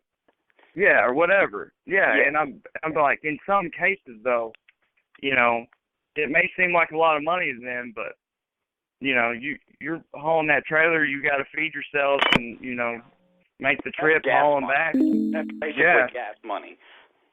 Yeah. Oh yeah, man. I mean, especially like us, man. Van Kel, when we're hauling our trailer most of the time, it's a big old truck hauling it, big old gas guzzler. And so in some situations it's but I agree with what you're saying. You're not playing for free. You are ultimately getting exposure. I understand, and I agree with that 100%. But in some situations, you can't go broke, for it. There's at some point you got to make sure to cover your bases, to keep the machine going. And I'll agree on that point, except for, from a promoter's eyes. I mean, I've never been a promoter or anything, but from things that I've read, $200, will cover your gas, and that's cool. But what kind of guarantee does the promoter have that you're going to bring people along with you? Because if their house band is only, packing 50 people, and then you only bring one to them, well, yeah, they just paid you $200, but then they had to lose several $100s themselves. That's the issue. Oh, that's true. And that's true. But along with that territory, it is risky business because there's no guarantee, and plus anything could happen. But in that position, in a promoter's situation, I would do my best to do as much research on the band as I could to find out if it would be, if it seems like the risk would be worth the investment. And I agree with you there. The ends justify the means. Oh yeah, yeah. I mean, and it's for instance, there's a place that there's a little place in Nashville called Daisy Dukes. It's a little venue, bunch of bands that I've heard played on 2 local radio have played there. Van Kel, War Clown, Daisy Dukes in Nashville. Daisy Dukes, that is in Nashville, correct? Yes. And you're playing when? Oh, I was just saying, we were talking about this, and, the first time we went out there, and they treated us great, and I just wanted, if anybody out there's listening, in a band or whatever, if you're looking to go to Nashville, hit those people up. Daisy Dukes, they're great. They'll treat you good. We went out there and, and I think, they kind of, it was a risk, for us being out there the first time to have received what we received, but they were very happy with us, and, we're going to be going back soon. So, friend of mine, so it is. I didn't mean to interrupt. I'm sorry. Oh, no, go ahead, man. Go ahead. Friend of mine's band, Belfast Six Pack, are playing at Daisy Dukes on the 30th. Yeah, with War Clown, or not War Clown, but what's their name? I don't have they're from Kentucky. They're from Kentucky. They just played a show in Knoxville. Kingslayer. Kingslayer. Yes. Anybody? Go ahead. You need to listen to Kingslayer. If anybody that hasn't heard them, check them out. It's like Judas Priest and Iron Maiden got together, and then they had a baby. Yeah, and then it really is. Kingslayer. That's a good way to. Yeah, and like I said, my buddies from Belfast are playing, and they will have shirts and signed CDs for sale, and that is on May 30th. That's this Saturday, actually. So they're going to be there this Saturday. They'll actually correct. Daisy Deuce is an awesome venue. Oh yeah, and I believe they'll be playing with us on the 6th as well, if I'm not mistaken. I think they're on that. No, I'm not for sure. I think they're on that lineup too. Where are you playing on the 6th? It's the cancer, the June 6th, the cancer benefit. Oh, you're going to play at the benefit? Yeah, Van Kell. Yeah, Van Kell is. Wow. Yeah, Van Kell is on the bill. Now, see, that tells you, my fault, man. I just announced that. No, it's all good, brother. Hey, man, it's all good. Scott, I will definitely have to shake your hand at this benefit, man. I mean, not only. Oh, I think you're talking to Jacob. You're talking to Jacob. Oh, fuck. Yeah. Yeah. Wow. I think Scott got off and whatnot. No, it's all good, brother. It's all my good. fault, man. Before we got off here, though, I did want to touch base on something else, but I'll let you all have your conversation before I get there. Okay, Jacob, my bad, man. I thought, Scott was talking 10 minutes ago, and I guess the transition I missed. I apologize. Oh, no, it's all good. I just wanted to say thank you guys for doing what you do. Know that you have supporters out there that are grateful for what you guys do, and we've got your back. I wanted to say thanks for letting me come on and talk. I've got to go, but again, it's been a pleasure. Anytime. You guys are awesome. Hey, you too, man. Appreciate it. Tell everybody, tell Ryan, tell David, Jeremy, tell everybody I said, hello. I miss all you guys. Tell your old lady, I said. Oh yeah, man. I really truly miss you guys. Oh man, hey, we're going to have to get together soon, man. But you guys take it easy. Hey, you too, man. Thank all right, you. see you.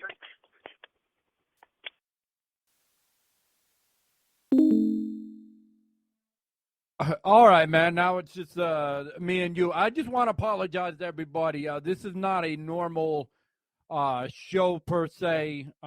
We normally play a lot of music. We didn't get to tonight and everything, and I do apologize about that.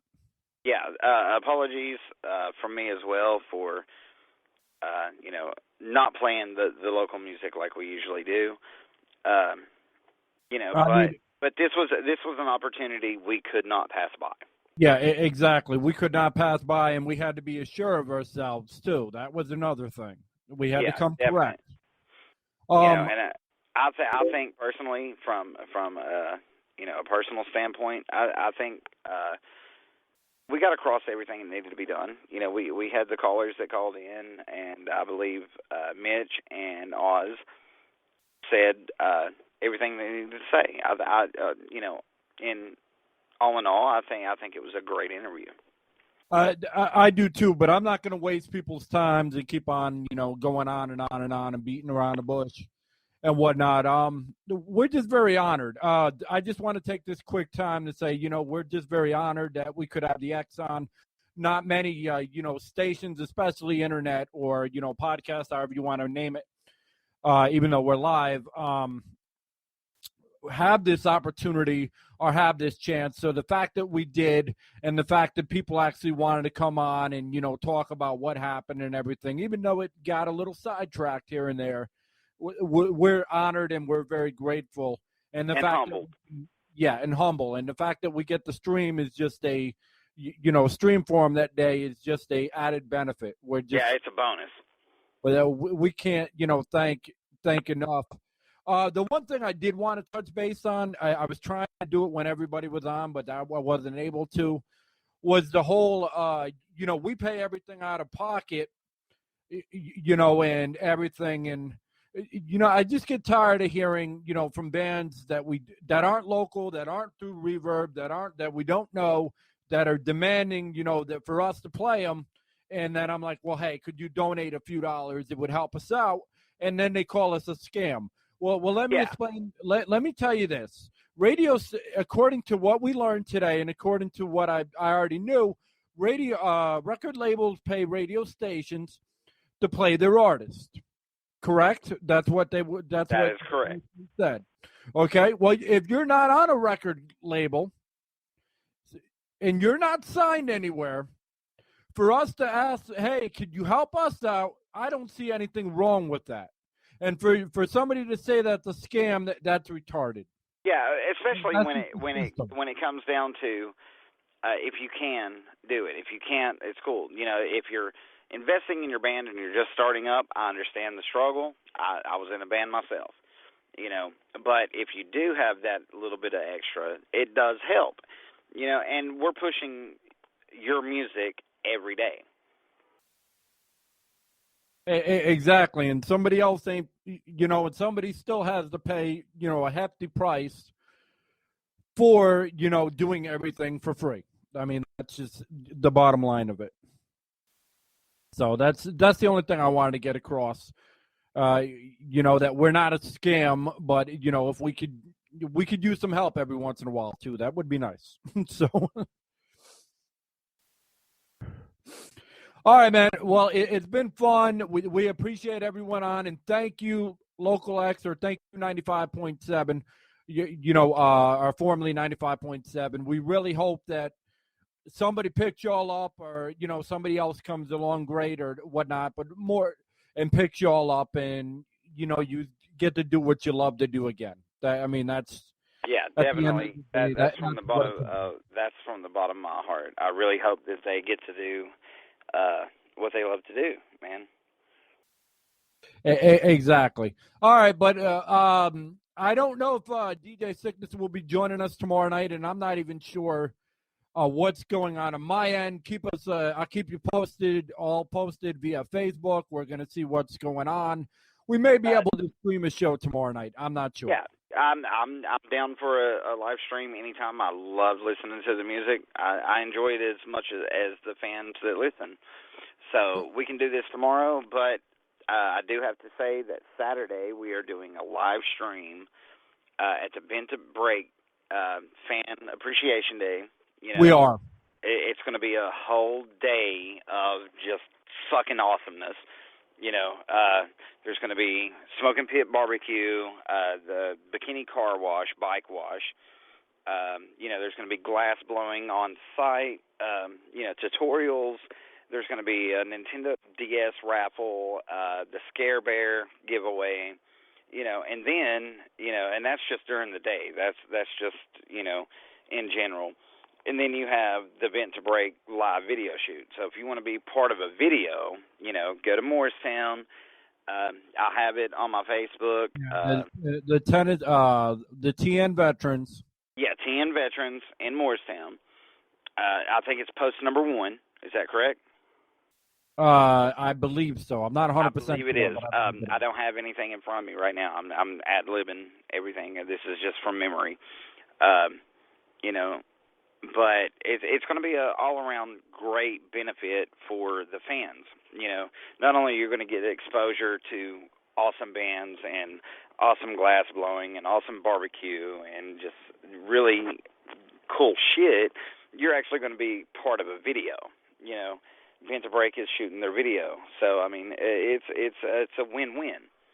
Exactly, and I'll probably be out there all day. Just to be honest, I'll probably be out there all day. Oh, I know I will be. And you know, just to give us a little bit of shout out, we're going to be set up beside the soundboard. We're going to be streaming live. Correct, but that probably won't happen until 8, 9 o'clock at night. Yeah, but I'll be there on site. So if you want to meet me, you know, DJ Sicness, or you know, my co-host Ray, my boss, will be there live and in person. Yeah, and don't be afraid to, you know, come up to me and say hi, even though I may look like a scary human being. So. No, really be scared to come up and say hi to him, man. He might bite you.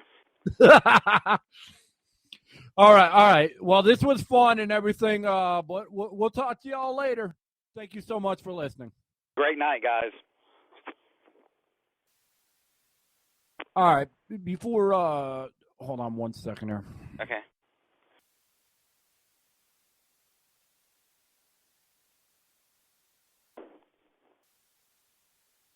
All right, 1 second here. Mm-hmm. That's my A game twice in a row. Is there anybody else viewing? No, there's nobody on here. No. Fucking Jen is going nuts on me. Who? Jen, DJ Meridiem. Yeah. Man. She's wow, dude. I literally was. I was like, dude, can you not duct tape that bitch's mouth shut?